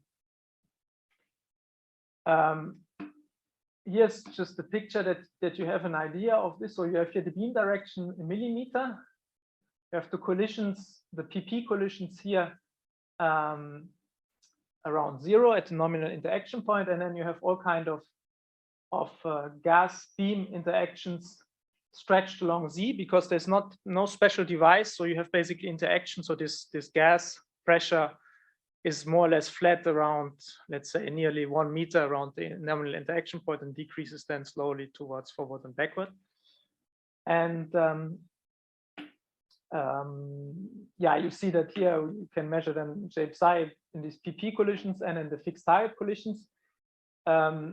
Here's the pressure that was injected, And what was operated was helium, neon, and argon, so noble gases. And we ran usually, I mean, most of the data takings were during special runs. I mean, it means during heavy ion data taking. So for instance, the lead data taking, most of the time there was gas injected. However, in 2017, there was a long run for PP running at 5 TeV for the reference of ALICE, where the luminosity was actually quite high also for PP and LECB, where we actually demonstrated that we can also run in parallel with quite high intensity PP data taking. So this is the collection of data sets that are available. So publications exist for charm measurements based on this larger proton helium data set and this proton argon data set. And then there is a measurement for this antiproton production, this proton helium data set at the maximal beam energy. So this 400 GeV proton helium data set was the PP reference one, if I'm not mistaken. And then you have the much larger data set where there's no publication yet and where analysis is ongoing. It's about 1 order of magnitude more luminosity. And also here the proton neon is also a very large data set. So this is from this proton helium data here. You see that in these proton induced reactions, you basically recover the performance that you have in collider mode. So for instance, for the JPSI master resolution, about 10 to 15 MeV at low PT. And you can also, I mean, we have also peaks of lambda C that can be analyzed. However, it's still rather low luminosity. So this and these publications, they are based on beam empty crossing. So we used only if you have the beam circulating in the LHC, you have a certain filling scheme and where you have beam encounters at the different interaction points. And what was used here was basically only when at interaction point 8, there was only beam incoming from one side to reduce background. But in principle, it should be also possible to select the beam gas events in those where you have beam, but then you have to think about your trigger and to see if you use the same selections in fixed target and collider mode. So one funny feature of these measurements is that we had to measure the luminosity because the gas profile is not very well known with this system where you just leave in the gas into this vessel of into the beam vacuum in a rather smooth way. And what has been done is basically that we used elastic scattering of the proton beams with the electrons from the shell as a QED process to measure the luminosity. And this worked. And you see here that in these basically empty events, you have then electrons that are at the range of 50 to 100 MeV that are reconstructed and that you then use to normalize your cross section. Since these are very low momentum particles, so also transverse momentum between 50 and 100 MeV, the reconstruction efficiency is not very high. And then at the end, you have something like a 5% uncertainty on the cross section due to this luminosity uncertainty. So coming now to the charm measurement. So this is PA. So you have also an interesting motivation to do this in PA because, I mean, Ramona will maybe comment, she's connected, but there is theory thoughts that there might be something like a valence-like component to the wave function of the proton. So Stanley Brodsky has published extensively, but also other people on this, so that you have not the proton having this component. And in principle, if you go at low beam energies, like LHCb, and you look at high rapidity, then this intrinsic charm component could be visible by measuring larger charm production cross-section, in particular this high rapidity, where we are closest to mid rapidity in LHCb. I will come to the caveats of this. The other thing is that we are somehow in the transition between So this is closest to mid rapidity. We are somewhere in the transition between shadowing and anti-shadowing. And then for the most closest to central rapidity, we are in the transition between anti-shadowing and EMC effect. Just a few details. This is maybe just illustrative in this very specific data taking with the helium. You see actually that the luminosity counters were not adapted to subtract this. So you see here that in this data taking, particularly these proton-helium collisions dominate the rate that is seen by LHCb. And you see here, okay, Alice's level. So it's very specific data taking, very rare that Atlas and CMS get lower data rates than CB. So these are the two data sets. And the approximate luminosity for this proton-helium data set is about 7.6 inverse nanoband, which is not a lot. Here for proton-argon, we don't have a precise number because the cross checks that were done for this luminosity measurement that I showed before were not in place. I'm talking a long time. So so these are the results. These are the J-psi yield in proton-argon as a function of rapidity. So you see that you can measure this with quite nice precision with rather low statistics already. And this is as a function of PT. We have compared this at the time with phenomenological parametrizations and also with some model that was tuned to data. It works reasonably well, but not very well. So also rapidity shape works not autonomously, but PT even less. For D0, it works for rapidity much better. These models that we used, which don't have explicitly intrinsic charm inside, on the right-hand side, you see that at high PT, this collider data tuned event generator doesn't work well. So in proton-helium, this is a cross-section in this case. And there the shape is also okay if you scale it with some factor. And yeah, I mean, you see that these PQCD calculations are not perfect even in this energy to describe the spectra. And here you have also some difference at low PT. Coming now to D0. So also here, at the time when we made the publication, we said that we don't see something going up here, what you would expect in intrinsic charm models. And we were, yeah, I mean, one would need to be a bit more quantitative here in the future to do real analysis, but one has also to take into account that there might be something like a 10% or more EMC effect here at the last spin.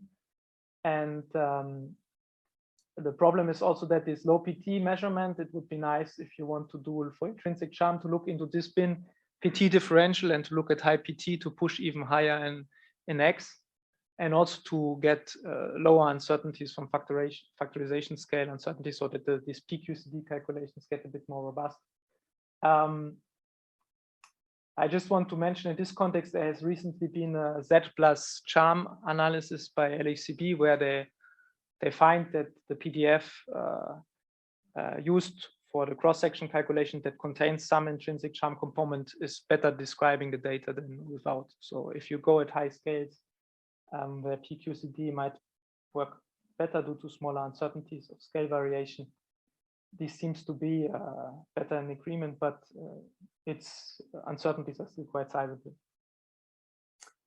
Okay, so proton neon is in analysis. So now I have still some time to cover the future setups. So this is the time scale of the LHC experiments. So there's so-called run 3, which is 2022 to 2024. Then there's another shutdown in which the PP luminosity will be strongly increased, but Atlas and CMS will have major upgrades. And then you have this LS4, after which we are interested, Navier community is interested to do LS3 detector upgrade and also LHCb upgrade 2 will be in this time scale. So I will talk only here about run 3 and run 4, where there are very precise ideas already implemented. So there is LHCb smog 2, which is an improvement to boost the luminosity of the system in LHCb. And there is an Alice fixed target project that is aiming for long shutdown 3, so for run 4. And there's also a polarized spin target project for LHCb, which is also in this long shutdown phase. There are more ideas, but these I would say are the most concrete ones. And that are of interest for the heavy ion community that I will cover. There is a summary workshop with a lot of information here. If you can have a look. This is very up to date, and the various parties basically presented where they are in their studies. So for SMOC2, for QGP studies, the main limitations are basically that the detector has not a very good reconstruction efficiency in most central collisions. However, the situation is much less harsh than in most central lead collisions. So depending on what you're looking at, reducing, if you go from central lead to something like lead on xenon, this is you see here between 2 and 4 or 5 in pseudo rapidity. You are reducing the multiplicity in most central collisions by more than 1 order of magnitude. And the other thing is that you have more luminosity, and there is the LECB upgrade 1. Unfortunately, they don't have really reconstruction efficiencies or something like this in most central collisions. The people are working on this, how far this goes. It's also difficult to say what is really software and what is hardware limitation. So what one could still get out of the system if one improves also reconstruction. And then the second thing is the SMOC limitations is that will be addressed with the SMOC2 system. So the LECB upgrade for run 3 is basically the goal to increase the occupancy load on the standard PP running by a factor of 5. And that you want to process the full input rate in the high level trigger, so 30 megahertz data taking. And the tracker is fully replaced. So in particular, the Velo detector will become a pixel detector. And also the other tracker parts have increased granularity. So as I said, I unfortunately, I cannot be very quantitative on this. I also feel not very at ease to do this outside of LECB here.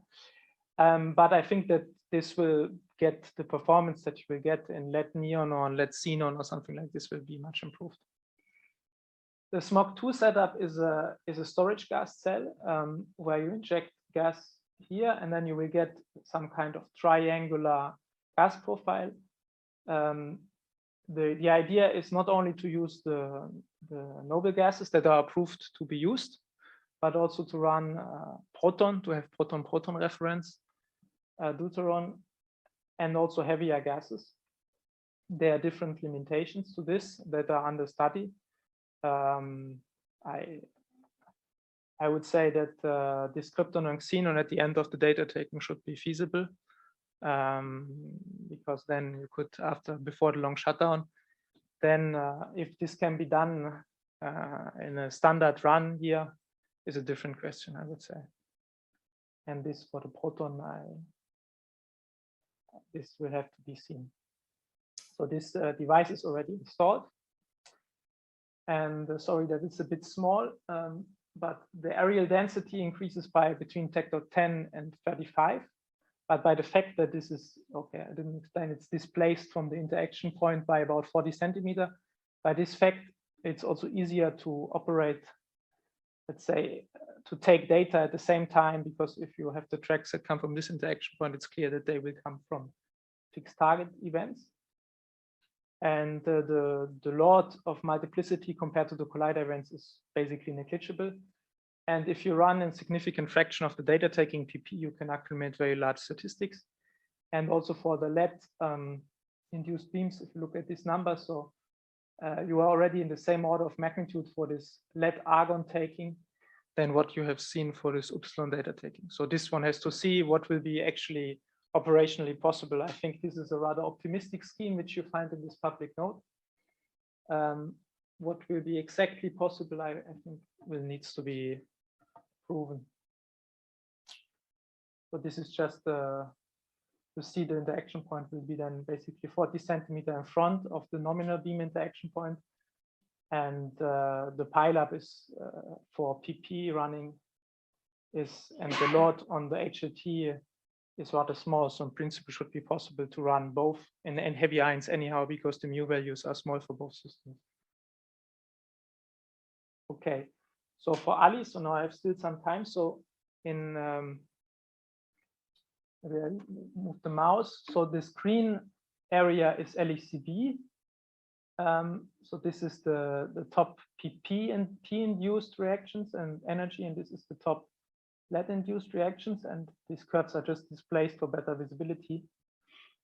And then if you have interactions, the nominal interaction point, you have these blue lines, and then if you displace the position of the target, you get this dashed or these short dashed points. And what is currently under discussion is that it will be possible to install a target for run 4 at the position of minus 4.7 meters. So you are in this short dashed point. So this forward part is the muon spectrometer. And this part here is the central barrel using only the TPC. So part of the TPC, because for the detectors that are close to the beam pipe, you don't cover them if you displace the lattice, of course. So this is still interesting because you are then very backward for the central barrel for the TPC. So you can cover then this very high X region or very high for D mesons, actually, if you get high enough luminosity, and also for soft particle production. And for the muon spectrometer, in case that LECB is not able to collect most central nucleus-nucleus collisions in run 4, this is of course then an alternative to do these studies, although with decreased luminosity, and there have been studies for Quaconium and trillion measurements. There are projections on this. So the target that they envisioned is basically taking particles that are from the halo of the beam. So not directly, you don't put the target in the beam, but a solid target that use a crystal which channels the beam particles and deflects them by a non-negligible amount to then use a secondary target where you actually produce the particles. And then what most of the things that are shown in meetings are based on is this tungsten target. And there you have here some numbers for proton beam data taking, where you have in PP 6 inverse picobarn and in lead beam 3 inverse nanobarn, where these numbers are rather limited by what the TPC or the data taking system can absorb, rather than actual limitations of the setup as such. And there are studies ongoing. I was not feeling well to present this here because it's still a lot in progress about reconstruction of tracks at very backward rapidity. So to show what is reconstruction efficiency in the TPC if you displace the interaction point so much, which looks a bit degraded, but still feasible. And then one would need to see what is the efficiency also for charm if one is interested into this. The muon arm is not so much affected because this is anyhow already quite far away from the interaction point. And then the layout had also to be adapted to minimize the shadow impact on the forward calorimeter of Alice. So this brings me to my conclusion. So, I mean, I think fixed target LHC for QGP studies is unique kinematics, and you have potential for large luminosities. And the people that are interested in this have a focus into heavy flavor and Quaconium. Currently, this is in LECB highly statistically limited. In view of Proton distribution functions, there is already something interesting to say about this, although this has to be better quantified. And the detector upgrades are already realized and coming, but I would say it's a bit difficult to judge at the moment, given that everything is very much under flux to judge what is the exact physics reach of this current status. What is also very important would be to investigate other physics cases more in depth that are often mentioned, and there were some first feasibility studies, but not very far pushed. So for instance, dimuons in the LECB setup in this mid-rapidity part, which is very forward. For LECB, I would say the point is that LECB will have another upgrade for PILAB 50. And then we work on trying to make it ready for most central and LED even. And if we manage to do this, then it becomes, of course, ready also for any fixed target system that we put in. But this is in 10 years from now. So, yeah.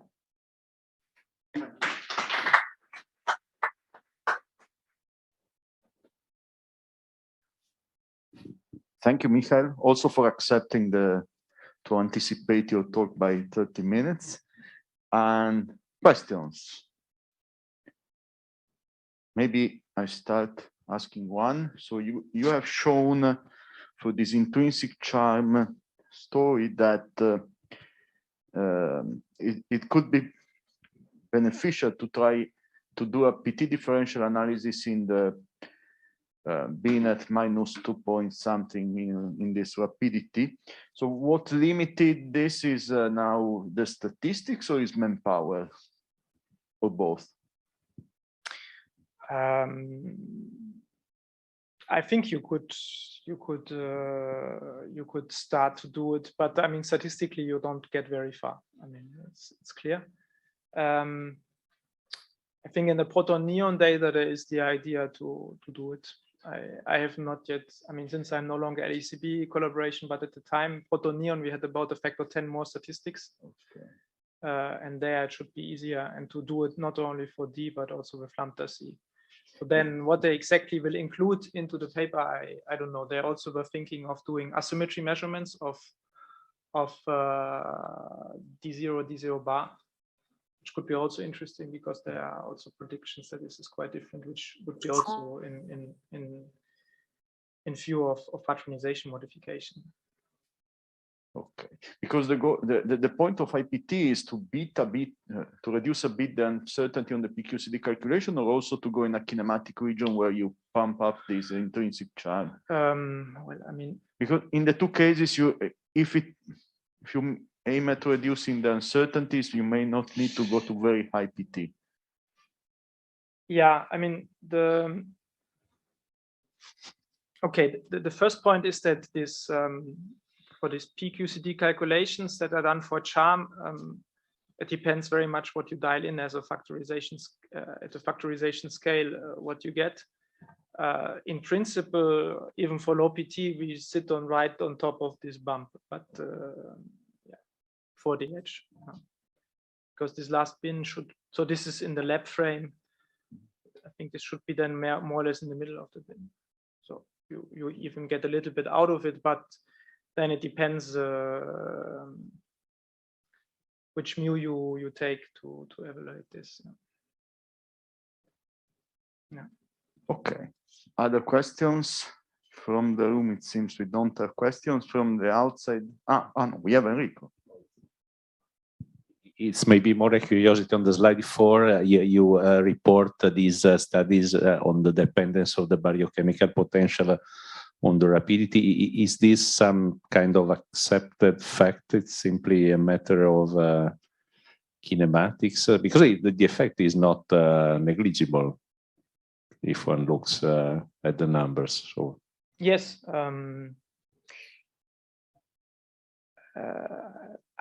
I think that it has to increase, yes, but then it depends very much on your dynamical model, what exactly, how much baryons you have in the system. I mean, there are very precise measurements at RIG of protons by Brahms, I think. No, I'm wrong. At high rapidity. So in principle, you have a pretty good idea at one energy how the protons are distributed as a function of rapidity, but then for this dynamical modeling, this hydrodynamics, one would need, I think, to measure other observables to be sure that this is the right picture. There in this long review that they wrote recently, there are also this one here.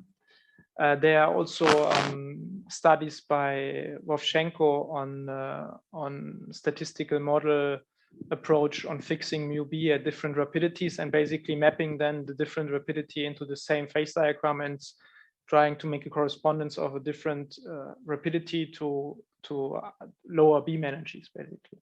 So there you can find some plots. Yeah. Thanks. Okay, I see no questions from Zoom, not even from the room, so it's time to thank again Michael.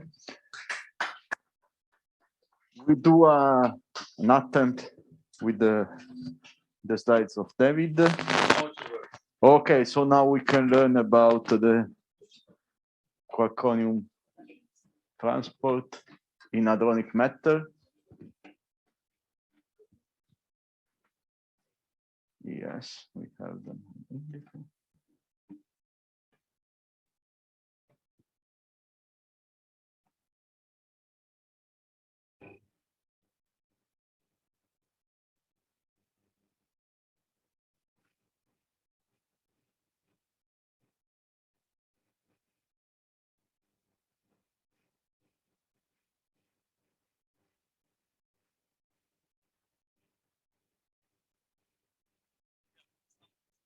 Great thanks to the organizers, in particular to Ralf Rapp, for the invitation.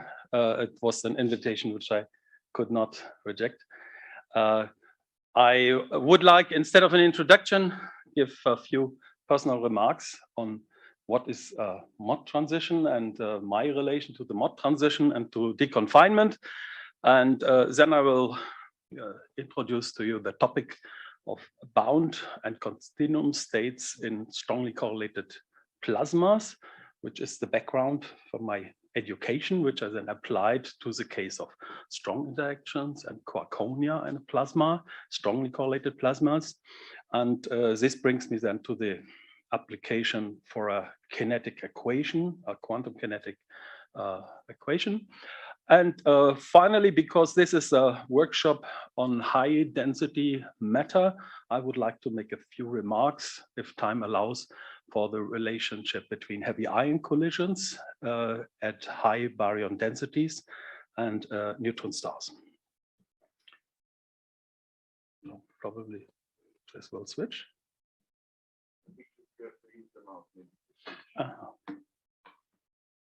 Good. So 1983 appeared a paper by Helmut Satz, which, to best of my knowledge, for the first time, the QCD deconfinement was brought in relationship to the mod transition and by color screening. This was the time when I wrote my diploma thesis and defended it, actually on non-ideal plasmas and bound state dissociation in electromagnetic plasmas. I started then a PhD in, again, I have to use the mouse. Yeah, and this was in the year 1983, one of our group meetings in Ahrenshoop near the Baltic Sea. So Baltic Sea is just here behind the birch trees. And this is me. Here's Dieter Kremp, Gerd Röpke, and Fred Reinholz, 4 authors of a paper on mod mechanism and hadronic to quark matter phase transition, which appeared after a 3 months stay in Dubna. And this was in the year 84.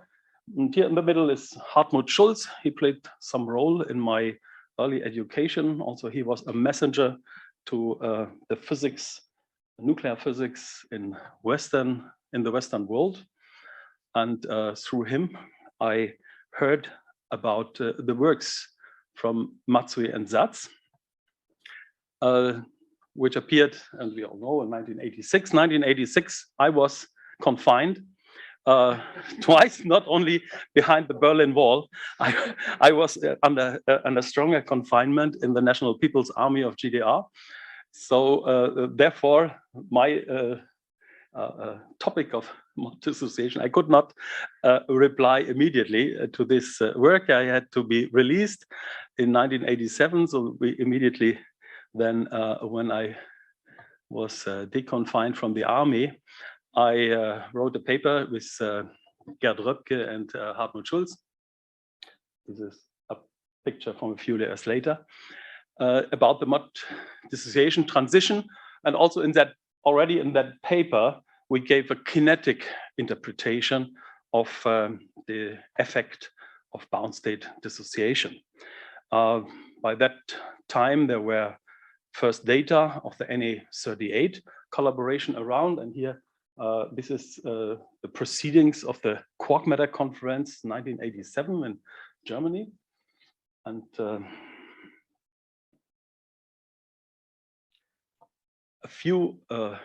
another year later, I could make a visit in Heidelberg because I met at a triangle meeting of East-Western scientists in Slovakia, Jörg Hüfner, and he had a different interpretation of J-psi suppression, actually by hadronic processes, not as a quark-gluon plasma signal.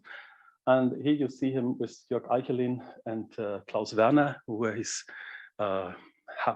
then to be habilitated postdocs.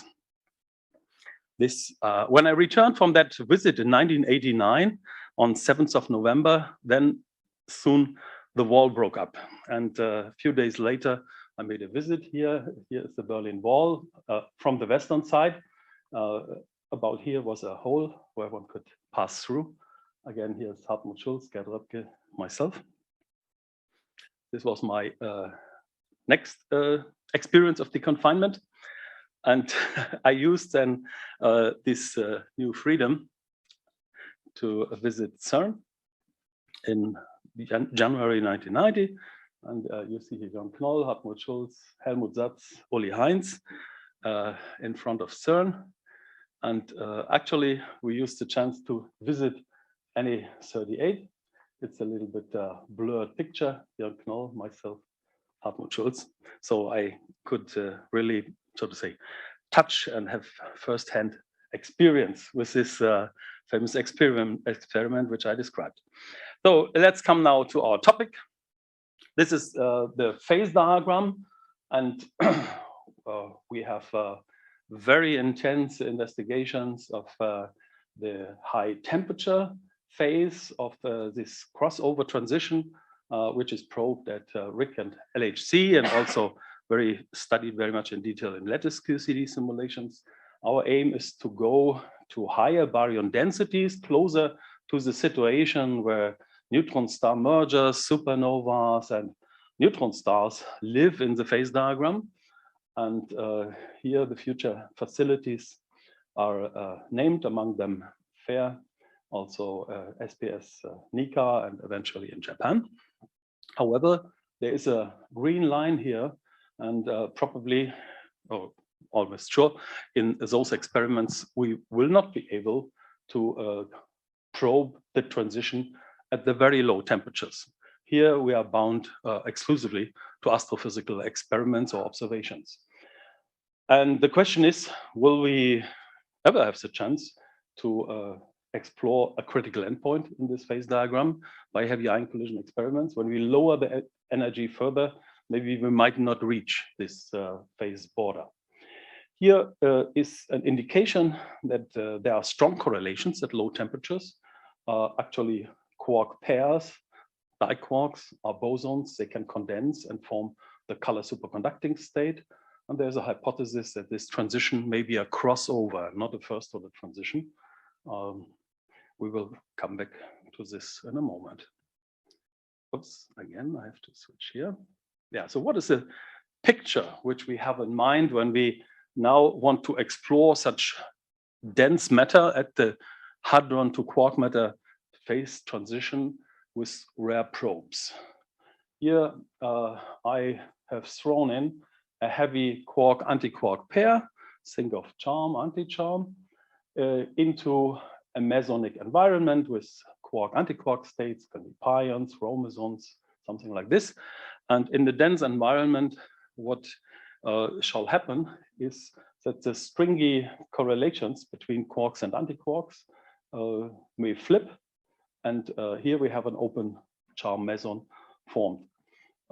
Such a situation where you have strong correlations among constituents of a plasma leads to a liquid-like pair correlation function.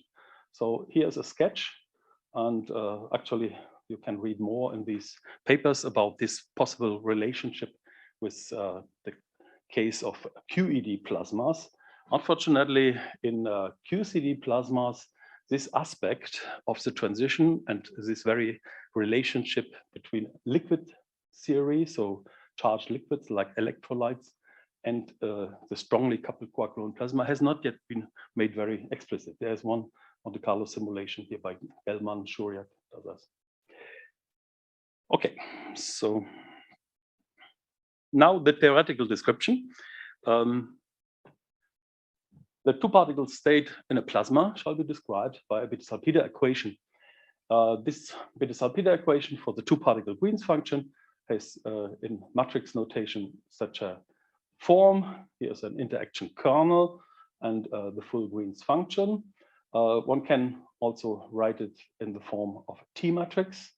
And the full Green's functions here are two arrows for full Green's function fulfills a Dyson equation with the self-energy. And all the many particle and plasma effects are encoded in this non-perturbative object, the T matrix, or the full Green's function, or the self-energy.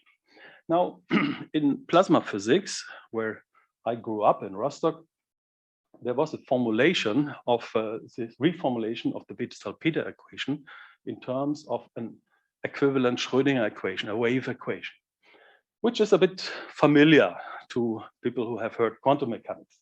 On the left-hand side of this equation, you see the Schrodinger equation in momentum space with as a wave function, the potential, and the one particle energies, and Z is a complex energy variable. On the right-hand side, all medium effects have been condensed into a so-called plasma Hamiltonian.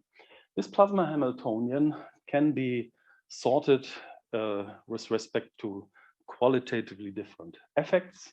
The first is Pauli blocking, where this NAB is the phase space occupation, either by free states or also by correlated states.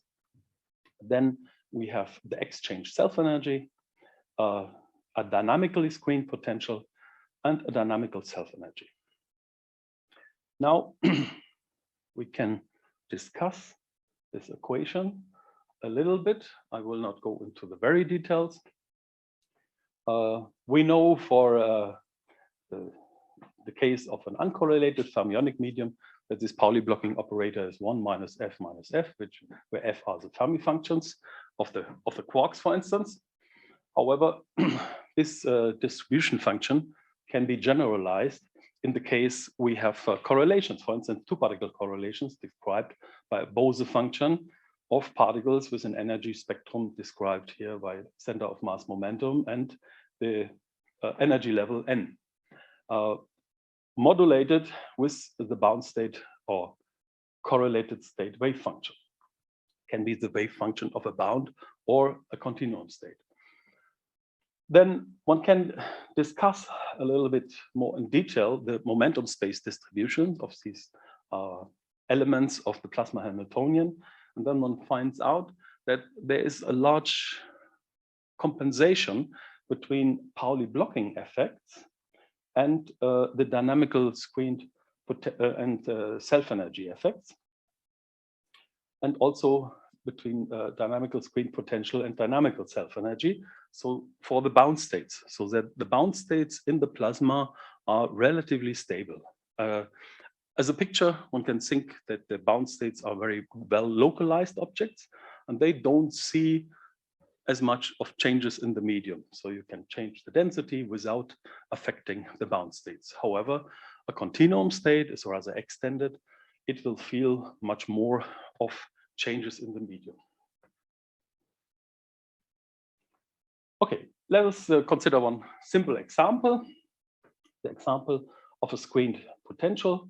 For the screened potential, you have to solve this random phase RPA equation with the polarization operator, which generates the medium effect, the screening effect. This polarization operator is a one-loop integral, which can be calculated. Here again, we have the generalized distribution functions. In my diploma student, Jakub Jankowski, has made an interesting exercise. He took here not the traditional Nambu-Journal-Lazino model, but a Polyakov loop, Nambu-Journal-Lazino for the quark matter, and calculated this screening function. And this can be inserted and Fourier transformed, and then we obtain a screened potential with a temperature-dependent Debye mass, which is modulated by the Polyakov loop, in the case of this Polyakov loop Nambu-Junala-Zino model, which mimics effects of confinement at low temperatures. So you see here, departing from the usual linear dependence of temperature of the Debye mass, we have here some aspects of confinement when we come to low temperatures. So this goes to 0. Then we can again go into the coordinate representation, also add a screened confining part of the interaction and obtain this potential. Then we can solve the Schrodinger equation. We can do this in the charmonium and in the bottomonium sector. And then we obtain here the points where bound states level. So J psi, chi c, psi prime are here taken as examples, where they hit the continuum edge and go into the plasma and become unbound. Okay, now our task is a little bit more complex than this, because we want to describe the behavior of the bound states in a hadronic matter. Hadronic matter is strongly correlated quark matter. So we have to consider an integral kernel, which besides the usual screened, dynamical screened interaction, has screening effects due to the coupling to bound states in the medium, bound or correlated states described by the T matrix. So in that case, we have here interaction by the screen potential followed by a quark exchange. So this is the kernel to be considered. The vertex function is here taken in the dipole approximation, and the screen potential is defined via this polarization operator. And this polarization operator is generalized also beyond the random phase approximation by correlated medium, namely by two or many particle correlations in the medium. So in our case, two particle correlations would be mesonic states. Yes, three particle correlations would be bounds. So this is, of course, a very general formulation, but has still to be solved. It defines in particular such a dynamical self-energy, which has real and imaginary parts. And this is what we will come to in a moment.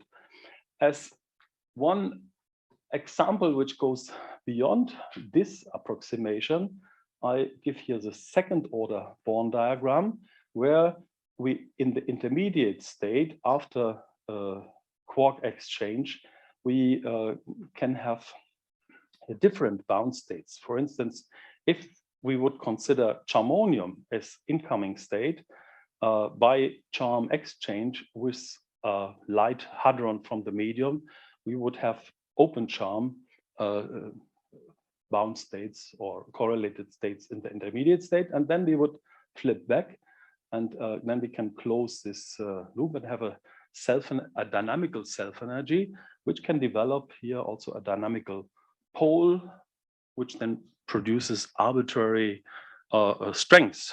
And this can give rise to special effects, namely such a kernel can explain why states like the X3872 appear very close to the threshold, because this quark exchange kernel here, this denoted by U flip, for instance, flips the J psi rho pair to D star bar and back. And when we insert this dynamical kernel here, we will find that we produce, in any case, enough strength for a bound state in the channel of the X state, very close to the threshold. So we will come, hopefully, at the end to a possible application of this, namely that this dip in the Na60 J psi suppression might be a signature due to this special behavior of the kernel. Okay, so I will probably skip this. These were the initial ideas of the Springfield model for Quaconia suppression, where here the reaction constant has been considered. So the occupation number for Quaconium divided by that of quark and heavy quark and antiquark.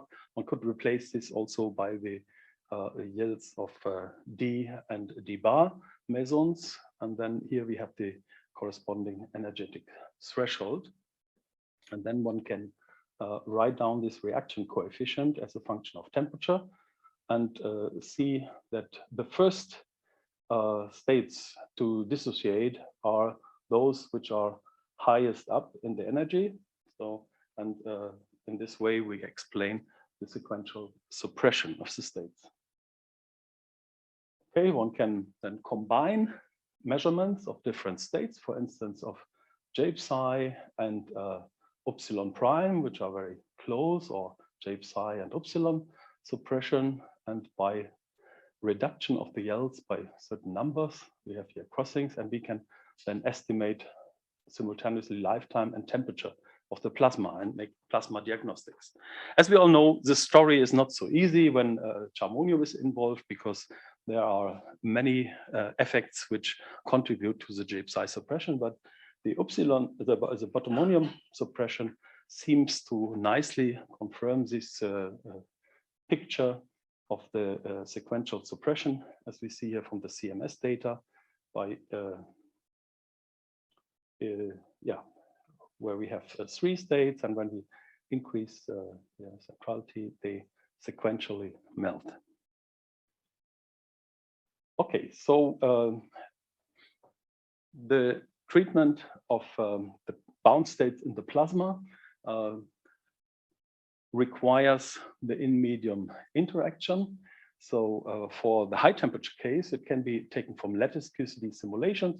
Then it looks like this and can be fitted. And we did this with the group from Bielefeld and put this into a Schrodinger equation and then solved for not only the bound states, but also the scattering states. And now let us look at this unconventional formulation of mod dissociation, namely the behavior of the binding energy for ground state charmonium, then for botomonium and upsilon prime as a function of temperature, and simultaneously of the phase shift. So when the phase shift is a multiple of pi, then we have a bound state below the scattering continuum. So when we now increase the temperature, we can see at which temperature here the phase shift at the threshold makes a jump, and when the bound then this corresponds then to the bound state going into the continuum.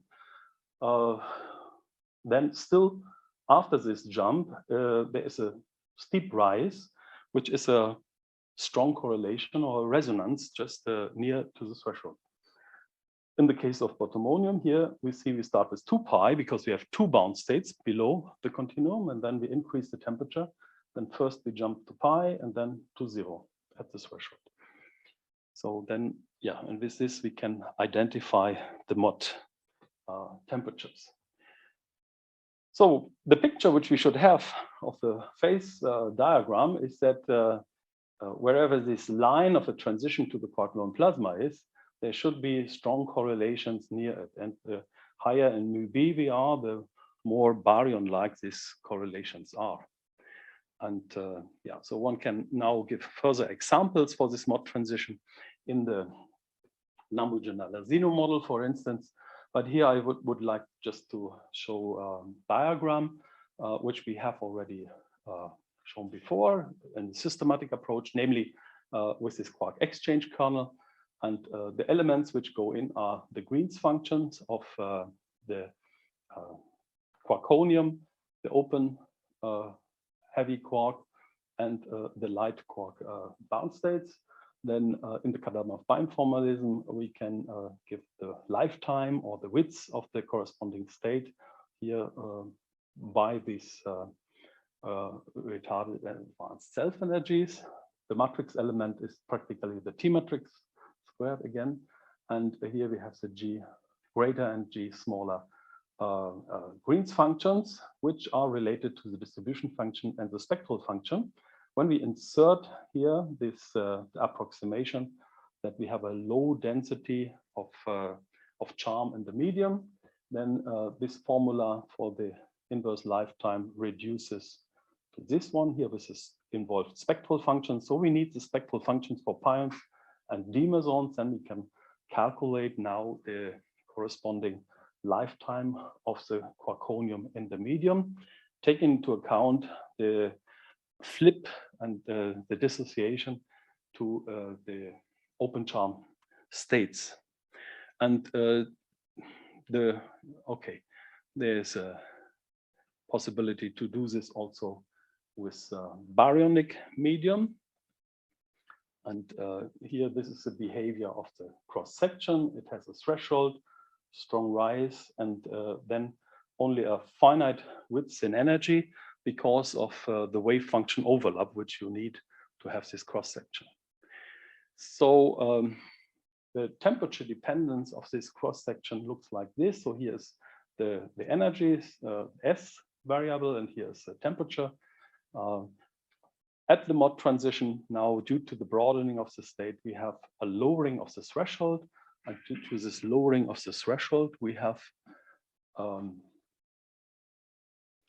step-like behavior of this averaged cross-section, which determines the dissociation rate of, here in this case, charmonium in pi rho hadron resonance gas. And when we insert this into such a formulation for the survival probability, here this average quantity, then we can give a description of the anomalous suppression by basically the mod effect for the d mesons. When the final state in this dissociation process gets broadened, you have a lowering of the threshold and you can easily dissociate charm.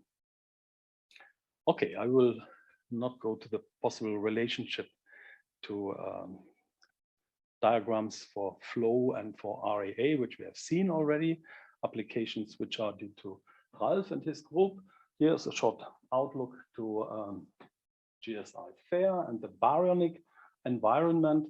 In this case, we have to calculate this diagram. So partly this has been done by Laura Tolos. And we see here her result is that the mass of the d meson in the nuclear medium is almost unaffected, but there is a broadening due to the coupled channel calculation, to the coupling to the lambda. Okay, and yeah, so we can start also making such a calculation in quark matter. So this is the Nambu-Giordano calculation where we see the splitting here of d plus d minus states. And this, of course, has to be generalized to the case when these distribution functions are generalized and take into account also correlated medium. And in 1 minute, I would like to show what I promised you, namely a remark to the relation to astrophysics. Here you see a simulation in the temperature density plane of neutron star merger performed by Blacker and Bauswein. And these yellow-red regions is the matter, how it populates the phase diagram. There are two lines here, the onset and here the completion of the coexistence region in the phase diagram from hadronic to quark-gluon plasma. And this is time, goes from 6 milliseconds to 20 milliseconds. And you see temperatures, typical temperatures of about 50 MeV. This is the region of the phase diagram which gets populated. And similar temperature region also in a supernova, a simulation with deconfinement, which we have performed and published in Nature Astronomy because we found an explosion mechanism from the phase transition. And here you have a very old calculation by Bartz, Freeman, Knoll, and Schulz. Again, constant entropy per baryon goes here a little bit down due to the increase of the number of degrees of freedom. That seems to be typical. And now my question is the following. We found that it is very important to have a color superconducting phase. When you calculate this with a confining quark matter model, you find that the critical temperature for color superconductivity might become very high. So this is here a Polyakov NGL calculation. And then there's really a chance to shoot into a color superconducting quark matter region. And one can, here's a recent confining quark matter model, which we have developed in Wrocław with my postdoc Oleksiy Iwanitsky. Here you see the region of the color superconducting phase. Actually here, temperatures up to 150 MeV. And this is the mass radius plot for such hybrid stars. We fulfill the necessary constraints, and possible interesting processes in color superconducting matter is diquark, anti-diquark annihilation via the row, which can be eventually seen in lepton pairs. So, and with this, I would like to conclude. I've shown you some general theoretical approach to bound states in strongly correlated plasmas, which can be meson rich, but also baryon rich. And thank you for the attention. Thank you, David. Okay, we have time for quick and brief questions. Maria Paola. Yeah, thanks, David. Very interesting. But I don't know whether it's quick, but I would like to raise again this point of the role of isospin chemical potential, because for astrophysics is absolutely essential. But in many applications, we just forget about it. So also all the discussion on color superconductivity, etc., doesn't include. So what's your suggestion or input, or maybe we can discuss further later on? So does it make sense to keep on studying theories without isospin chemical potential, or we should really make an effort to include it always? There's a hope, of course, to have an effective model of the equation of state, which describes the whole three-dimensional phase diagram. For astrophysics, indeed, we need large isospin chemical potentials here for neutron stars, mergers, supernovas, where dynamically this isospin develops. We know that in lattice QCD, the isospin direction can be explored in simulations. Yeah, but cannot be mixed. Yeah, but our theoretical models, when they aim at describing one corner, we should aim also to have these models general enough that they can address the complete three-dimensional phase diagram with all its structures. Just very quickly, sorry, yeah. Just to come back again to another point, because I asked, so your phase diagram anyway in the temperature isospin chemical potential plane is not the same that Massimo Manarelli has presented. So Massimo was arguing that there was always a second order phase transitions, while you indicated three critical points and critical endpoints also in that region. So it makes major difference indeed. Yeah, okay. So this is not mine. This is taken from the NUPEC long range plan. So these structures can be different. Of course, the critical endpoint can be much lower. I showed another version. It can be completely absent. Yeah. So this is only to indicate where our systems live. So they live indeed in the three-dimensional phase diagram, and we need theory and models for the whole three-dimensional phase diagram. And then we can probably put such equations of state in the simulations as well in astrophysics, as well as in heavy ion collisions. Okay, thanks a lot for this discussion. We can thank David again. And the next speaker is from remote. No, wait, coffee break, still we have one talk, which will be from Michael Strickland, who will tell us about elements of quantum dissociation of Quaconia. He's from remote. Michael, can you hear us? Yes, I can hear you. Okay, so you can share. Sharing my slides. Which we now see quite well. Yeah, we will try to warn you at minus 10 minutes by voice. Okay. Please. In the interest of getting you to your coffee quickly, I'll start. So I'm Mike Strickland. Thanks for the invitation. I can't see you, so please interrupt me if you have a question. Today, I'll be talking about bottom-monium suppression in the quercon plasma. I'm going to focus on two recent papers that came out. One was with Brambilla and company, most recently this preprint 2107. And then associated with this, the second paper here, we released the code that generates all the results that I'm going to show you today publicly. You can download it from a Git archive. All right, so I can go quickly through these slides because we have experts in the audience. As the history has progressed, we've learned that we have to take into account not only Debye screening of the color interaction in the quercon plasma, but also the fact that they may have large in medium spectral widths, with those widths on the order of let's say 100 MeV at high temperatures, which means that you have states which are decaying on a time scale relevant to the quercon plasma lifetime. On the left is shown the LHCb results for the 1s, 2s, and 3s states. And what we expect is as we jack up the temperature, we'll see less of each of these states, but we'll also see some significant broadening if we were able to sit in a plasma at, say, fixed temperature. And if the temperature is high enough, we expect the 3s to completely go away, then the 2s and the 1s. Now, this is this pattern of sequential suppression, if you like, is not destroyed by the fact that we now have these in medium spectral widths. There's still an ordering of the suppression. And in this case, it has to do with the ordering of the spectral widths of the state. So the 3s has a larger spectral width than the 2s than the 1s. And that ordering then is reflected in the ordering of RAA. So we of course in heavy ions have to do the control experiment. On the left is the PLAD data, and on the right is the lead data.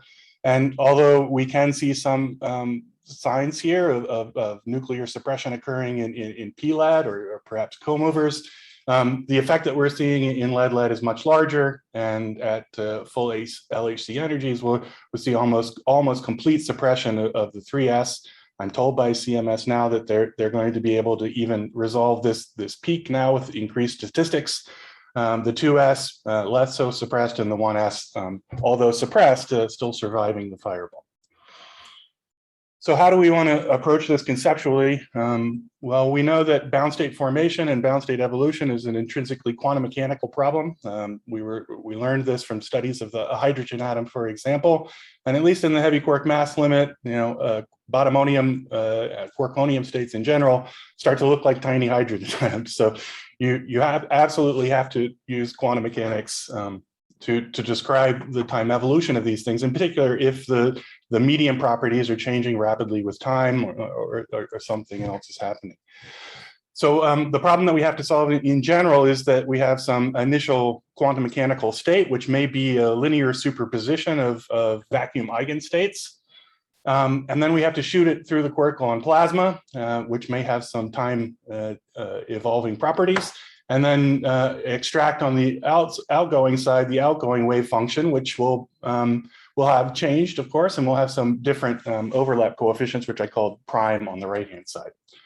And in this picture, the survival probability is computed by computing the mod squared of A primed over mod squared of A, and that tells us the survival probability of the 1s state. This can be couched also in a language of the density matrix, where these are just the probabilities to be in each of the eigenstates that you consider incoming and outgoing.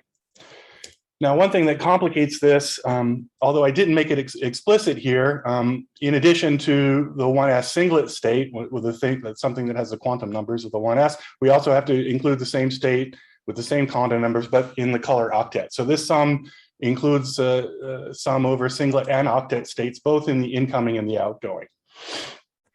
And so we have a kind of complicated problem to solve here.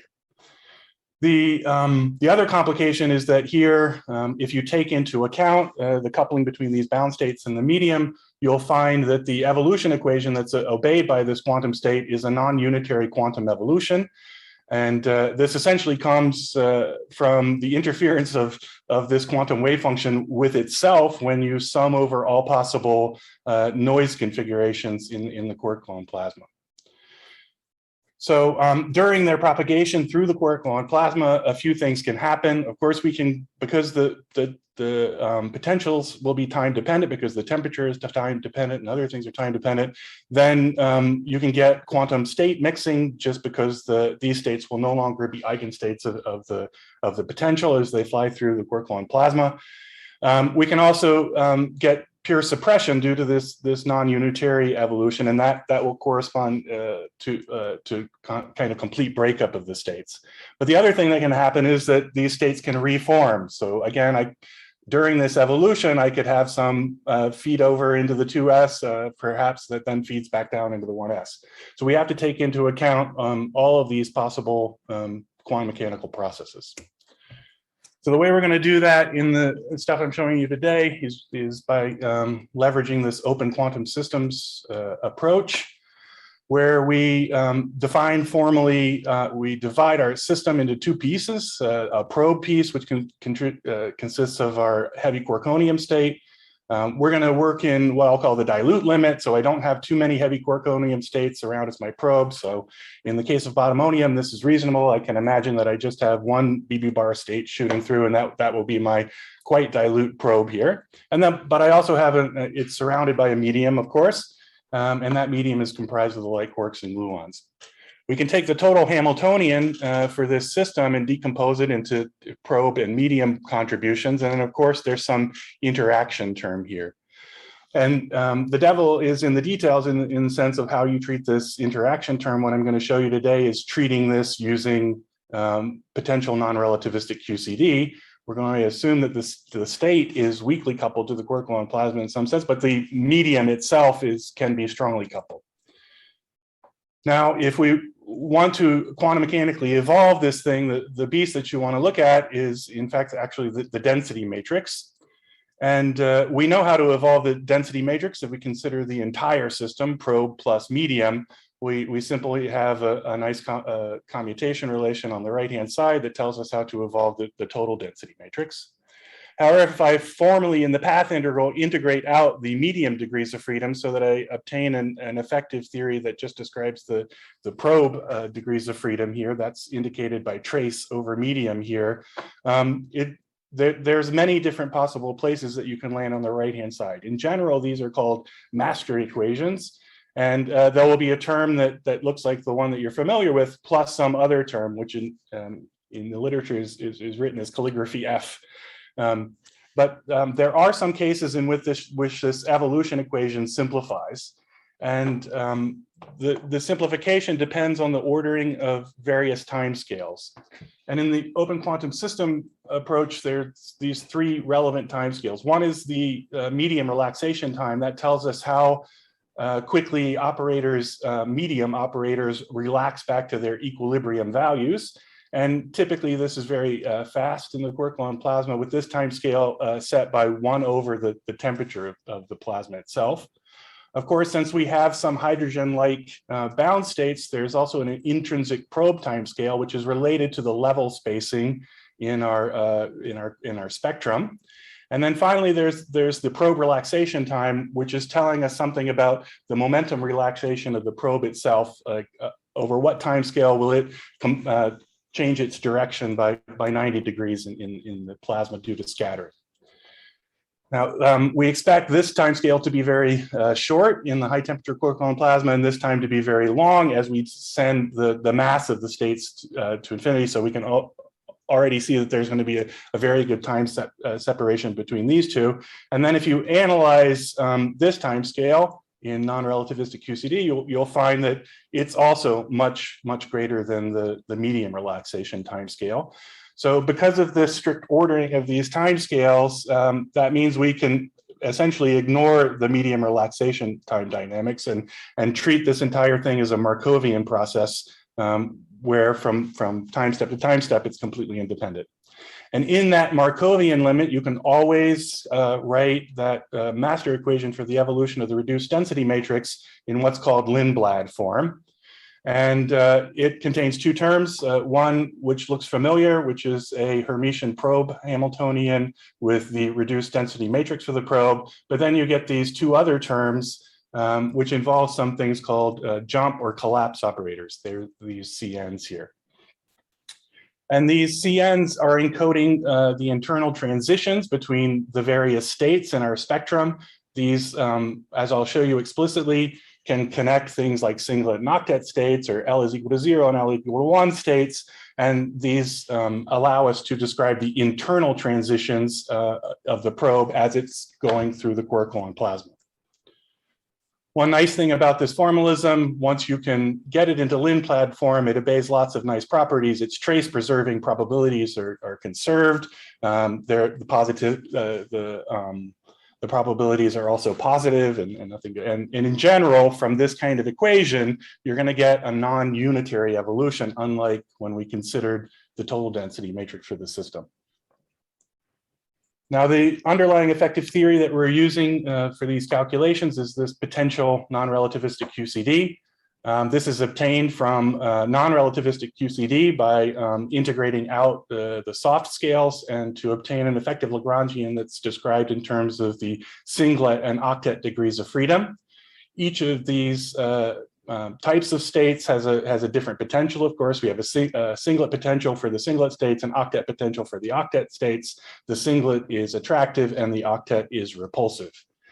In addition to these sort of kinetic energy terms and potential terms, there's also interaction terms between the octet states and the singlet states.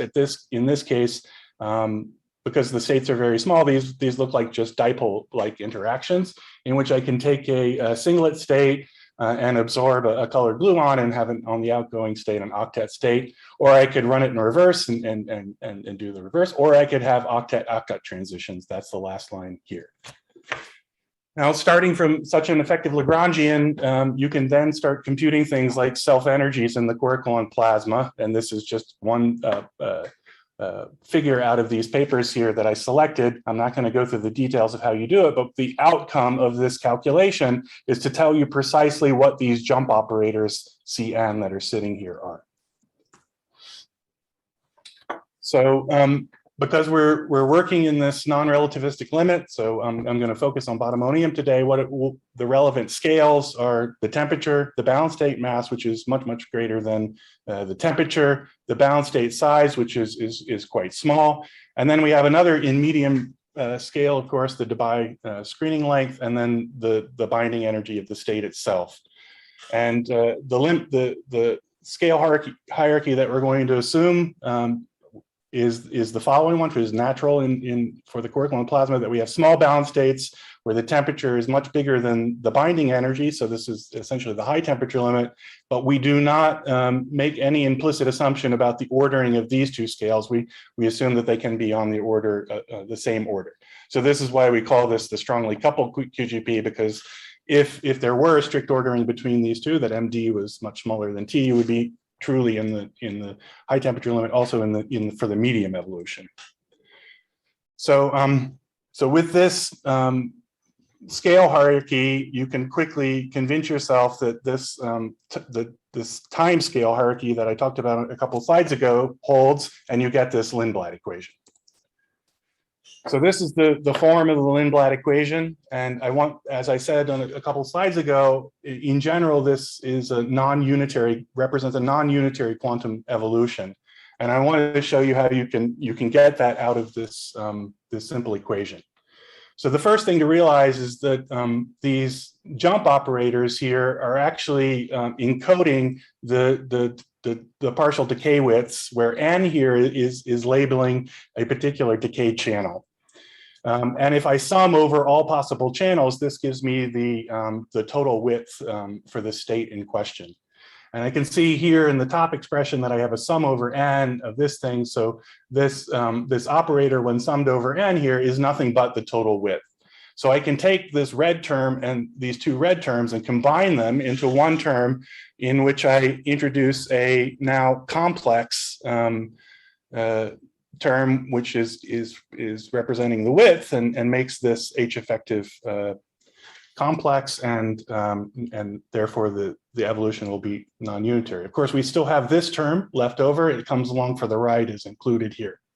Now, the nice thing about this separation is that these first two terms, even with the imaginary part, they're perfectly diagonal in the quantum numbers. So if I were to ignore this part of the evolution and start with a given angular momentum L and color state C, this evolution preserves that. It's diagonal contributions here to this evolution. And the separate term that we've segregated off here represents the off-diagonal terms that are encoding these internal transitions between the different bottomonium states. So as I said, I'll show you some explicit representations of what these jump operators are. The first thing in this step to derive these things is to first decompose the density matrix into a singlet and octet block. And then we can write these operators as 2x2 matrices in this space. And there turn out to be 6 of them, which again, you can derive directly from non-relativistic QCD. And this first set over here covers singlet, octet, octet, octet, and this one covers singlet octet, as I recall. In general, these operators cover all possible color transitions that you could make in the system. As you can see here, there's some coefficient that appears, which is called kappa in these jump operators.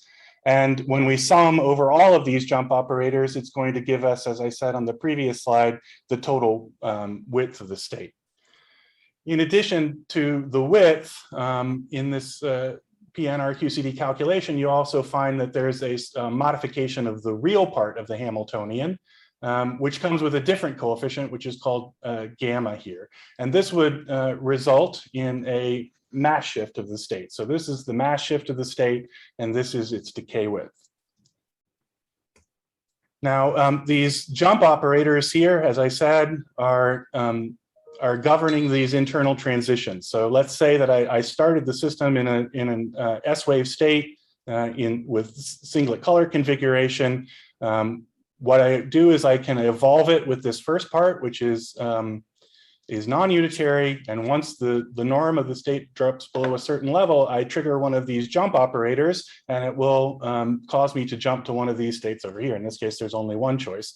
But then after that, I evolve again with a fixed L and color state until another jump is triggered, and I might jump up this way, or I might jump down, and this is all handled properly.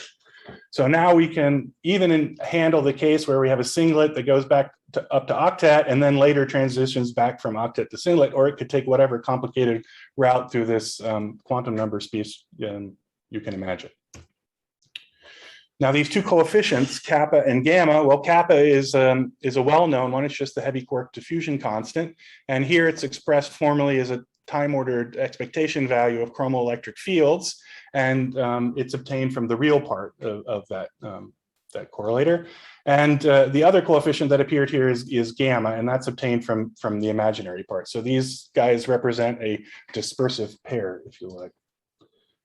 So in order to proceed with the calculation, we have to specify these two transport coefficients because they appear here in the evolution equations. For that, because they're formulated in terms of these time-ordered correlators, we can appeal to lattice calculations. So in the results that I'm going to show you today, we used lattice calculations of kappa divided by t cubed, presented in this paper.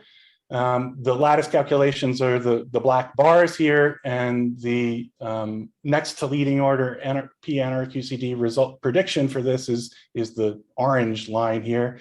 And in this paper, they additionally made a fit tuning a subleading coefficient so that it better reproduced the lattice data. And what I'm going to show you, we're going to use this fit, and then we'll vary kappa over the blue band here whenever I show you the results dependence on kappa.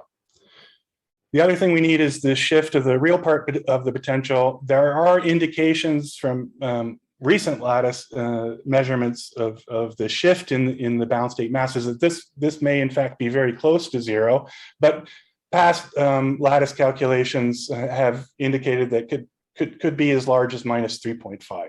So what we're going to do is assume our sort of maximal uncertainty in this case, and we're going to vary this coefficient over this range as indicated from the lattice.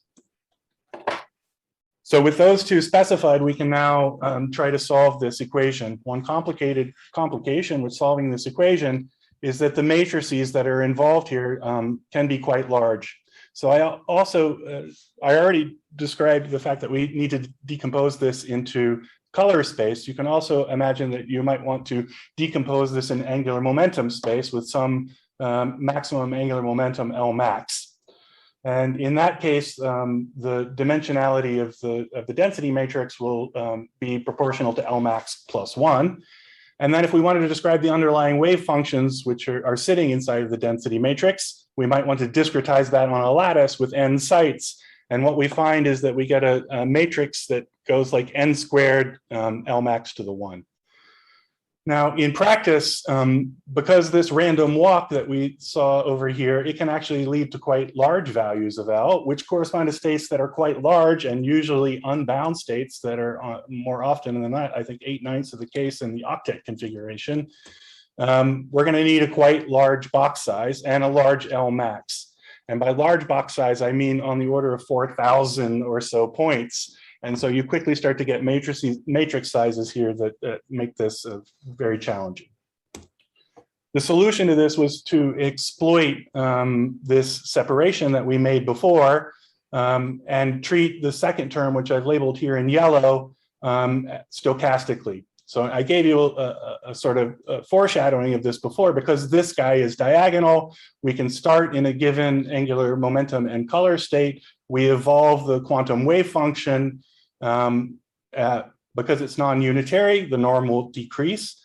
We compare that to a previously generated random number. Let's say it was 0.5. When the norm jumps below 0.5, we stochastically sample one of these jump operators. And there's some specific rules for how you do that. And these guys will obey all possible selection rules automatically. So we can now reduce the problem to at least for an isotropic system, to solving a one-dimensional Schrodinger equation interspersed with these stochastic quantum jumps. And then we have to average over all possible paths we could take through this quantum number space. So what we're going to do in practice to compute RAA is we're going to sample the center of mass motion of the bottomonium states. So I pick a PT and its production point. I then follow it through the quark-gluon plasma, recording its temperature. And then in order to solve the Lindblad equation along that physical trajectory, I then have to average over all possible realizations of this quantum noise term here. And that's what we call the quantum trajectories. So there's a double average that's going to be done over the physical path that I could take through the plasma, and also all the possible quantum internal transitions. Now, the nice thing about this approach is that each physical and quantum trajectory is completely independent from the other one. So this problem then becomes embarrassingly parallel. If you have 1,000 computers, you can do it 1,000 times faster. The other benefit is that we don't have to put an angular momentum cutoff, because at any moment in time, we're sitting in a well-defined color and angular momentum state. So how do we do the phenomenology? So first thing we do is we got some hydrocode, and that's going to generate the temperature evolution for us. We sample all the bottomonium production points, in this case from the binary overlap profile, and then we sample their transverse momentum from a 1/ET to the 4 spectrum. And then we, as I said before, we follow them through the plasma, record their temperature along that trajectory, and then we average over all of this quantum stuff along each physical trajectory. And when we do this, we then the result is the solution of the Lindblad equation for this ensemble. Now, of course, it's not like this. There's not a lot of states flying around at once. I'm just showing you the sampled ones. We expect for bottomonium that on an event by event basis is dilute. Now, what do we extract? In the end, we let our state fly along. We had some initial wave function that had some initial overlaps with 1s, 2s, 3s, and so on. And in the end, we compute those overlaps at the end. And then we obtain what's called the survival probability for the quantum state labeled by principal quantum number L and angular momentum L, which is this guy. In practice, we use a left. Sorry? 1 minute left. 1 minute left, good. So in practice, we used quite large lattices, both in the number of lattice sites and in the volume, and a small time step size. Once the survival probability is computed from flying out of the quark-gluon plasma, we then have to take into account feed down, which we do through a feed down matrix, which you can obtain from the PDG. So our results for RAA look like this. On the left is RAA versus n part varying kappa. This is the 1s, 2s, and 3s are hiding down here. On the right is varying gamma, 1s up here, 2s, 3s down here. As we can see, the variation is larger when we vary gamma, so we see more sensitivity here. One way to eliminate some of the dependence on gamma is to look at the double ratios. If we plot the double ratio of 2s to 1s, this is the kind of variation we get with varying kappa, and it collapses completely. And this is because increasing kappa suppresses both the ground state and the excited states in the same way, resulting in a sort of cancellation of the systematic uncertainty. Whereas as gamma effect is more subtle, and we have some larger variation with gamma. So this gives us some hope that by getting increased statistics for these double ratios, both the 2s to 1s and 3s to 1s, we would be able to come up with some experimental constraints on this transport coefficient.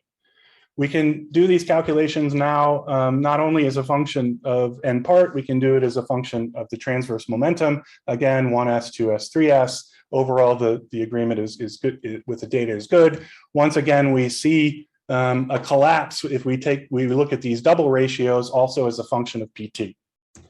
The last thing that we looked at were the momentum space anisotropies, and in the case of bottomonium, at least with my thinking, the primary effect is going to be coming from the path length dependence that the bottomonium state takes through the quark-gluon plasma. And this is because the regeneration component of this is expected to be small. And the data seems to bear that out in the sense that we see, albeit with largish error bars, much smaller flow for the 1s than we see for the J side. So with this model, we are able to now make constrained predictions, again, varying kappa on the left, varying gamma on the right. The top two panels are the upsilon 1s V2, and the bottom two panels are the V2 predicted for the excited states. There's still some model uncertainty or uncertainty related to these transport coefficients here, but if you look at the integrated V2, we have a quite constrained prediction for both the ground state and the excited state. So it would be very interesting to see how this plays out as a function of time in comparison to the data. And with that, I'll finish and ask for questions. Thank you. We start with Ralph from the room.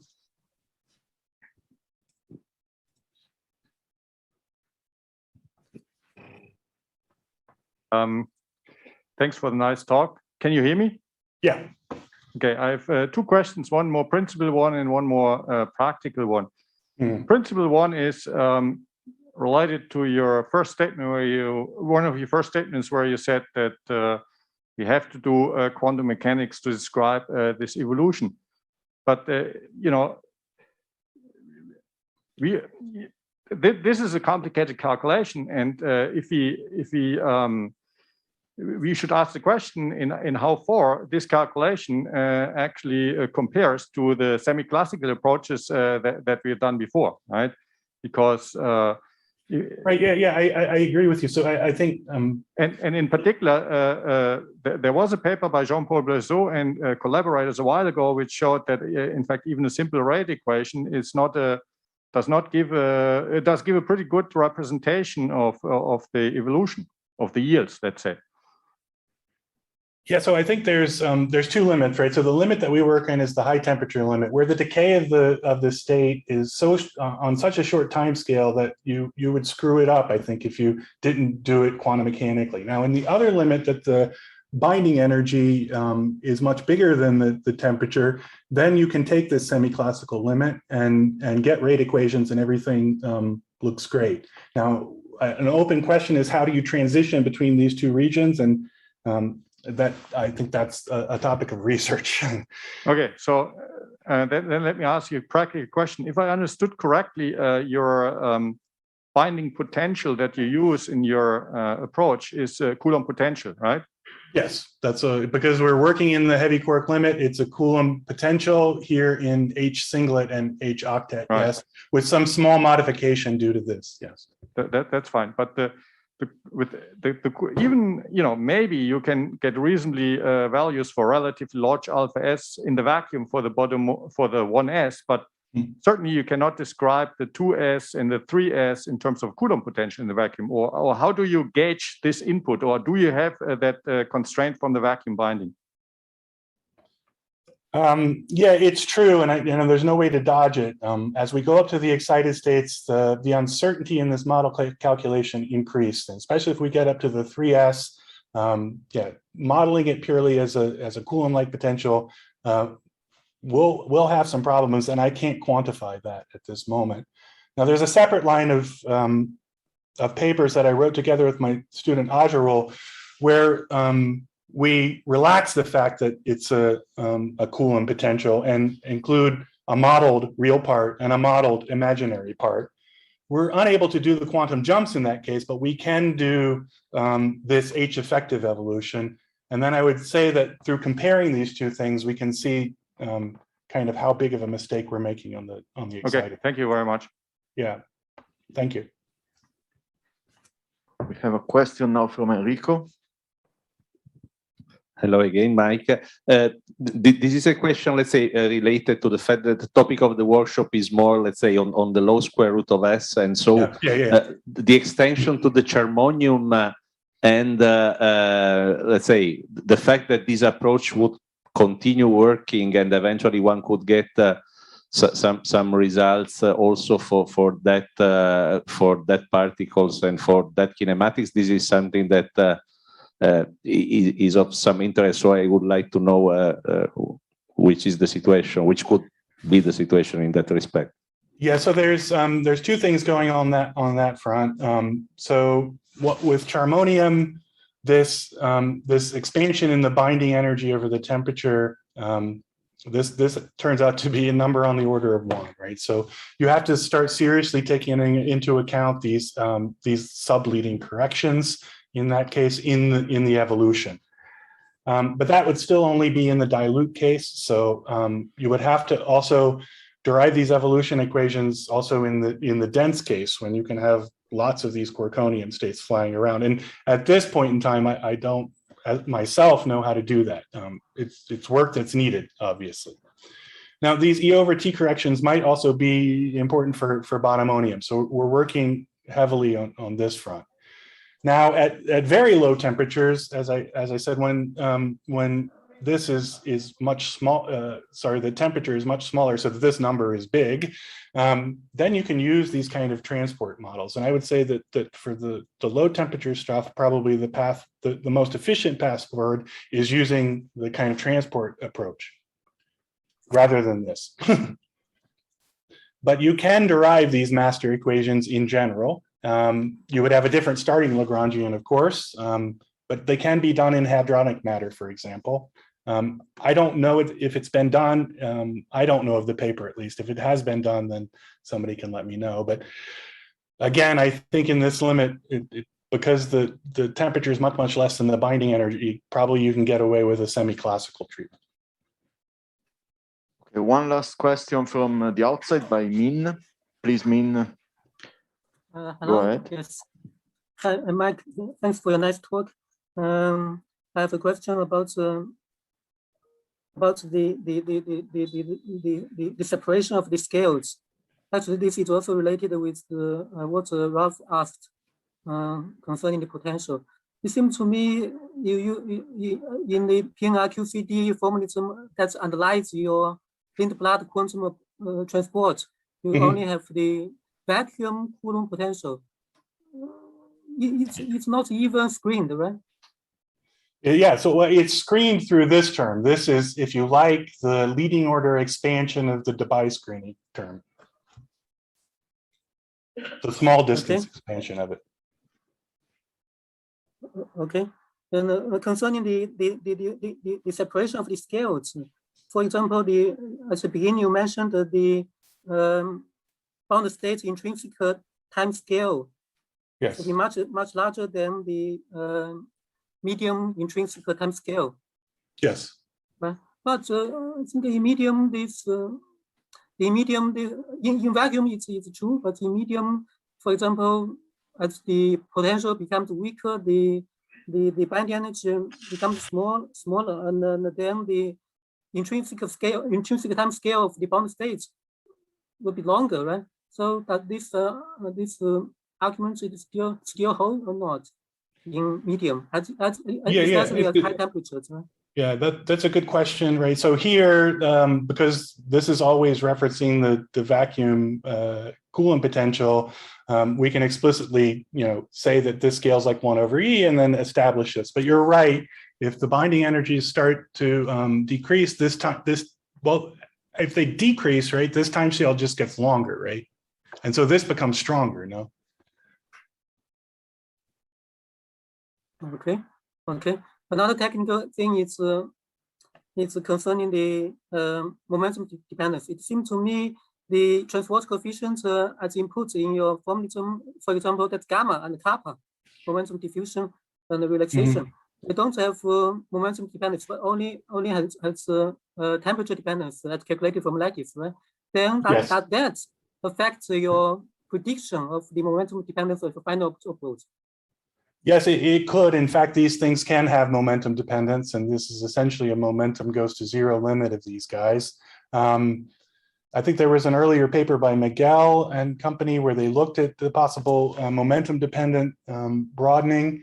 Now, one of the problems that comes up there is merely a technical one, that when you start including the finite momentum of the state, then even the underlying potential is no longer isotropic. And this becomes much harder to do, but that's a technical issue. But I agree with you that it should be included in the future. Yeah, I mean, for example, that's gamma. It's related with the single heavy quark relaxation, right? Yeah. And from Kinematics calculation, that's heavy quark relaxation has a strong momentum dependence, and that's supported by, for example, the V2 phenomenology. So I mean, what we've done here is the limit of what we could do at this point without introducing additional, parameters and things. So this is cooking it down to just two numbers. Okay. Very good. Thanks, Min and Michael for this last discussion. We can thank again Michael for his talk.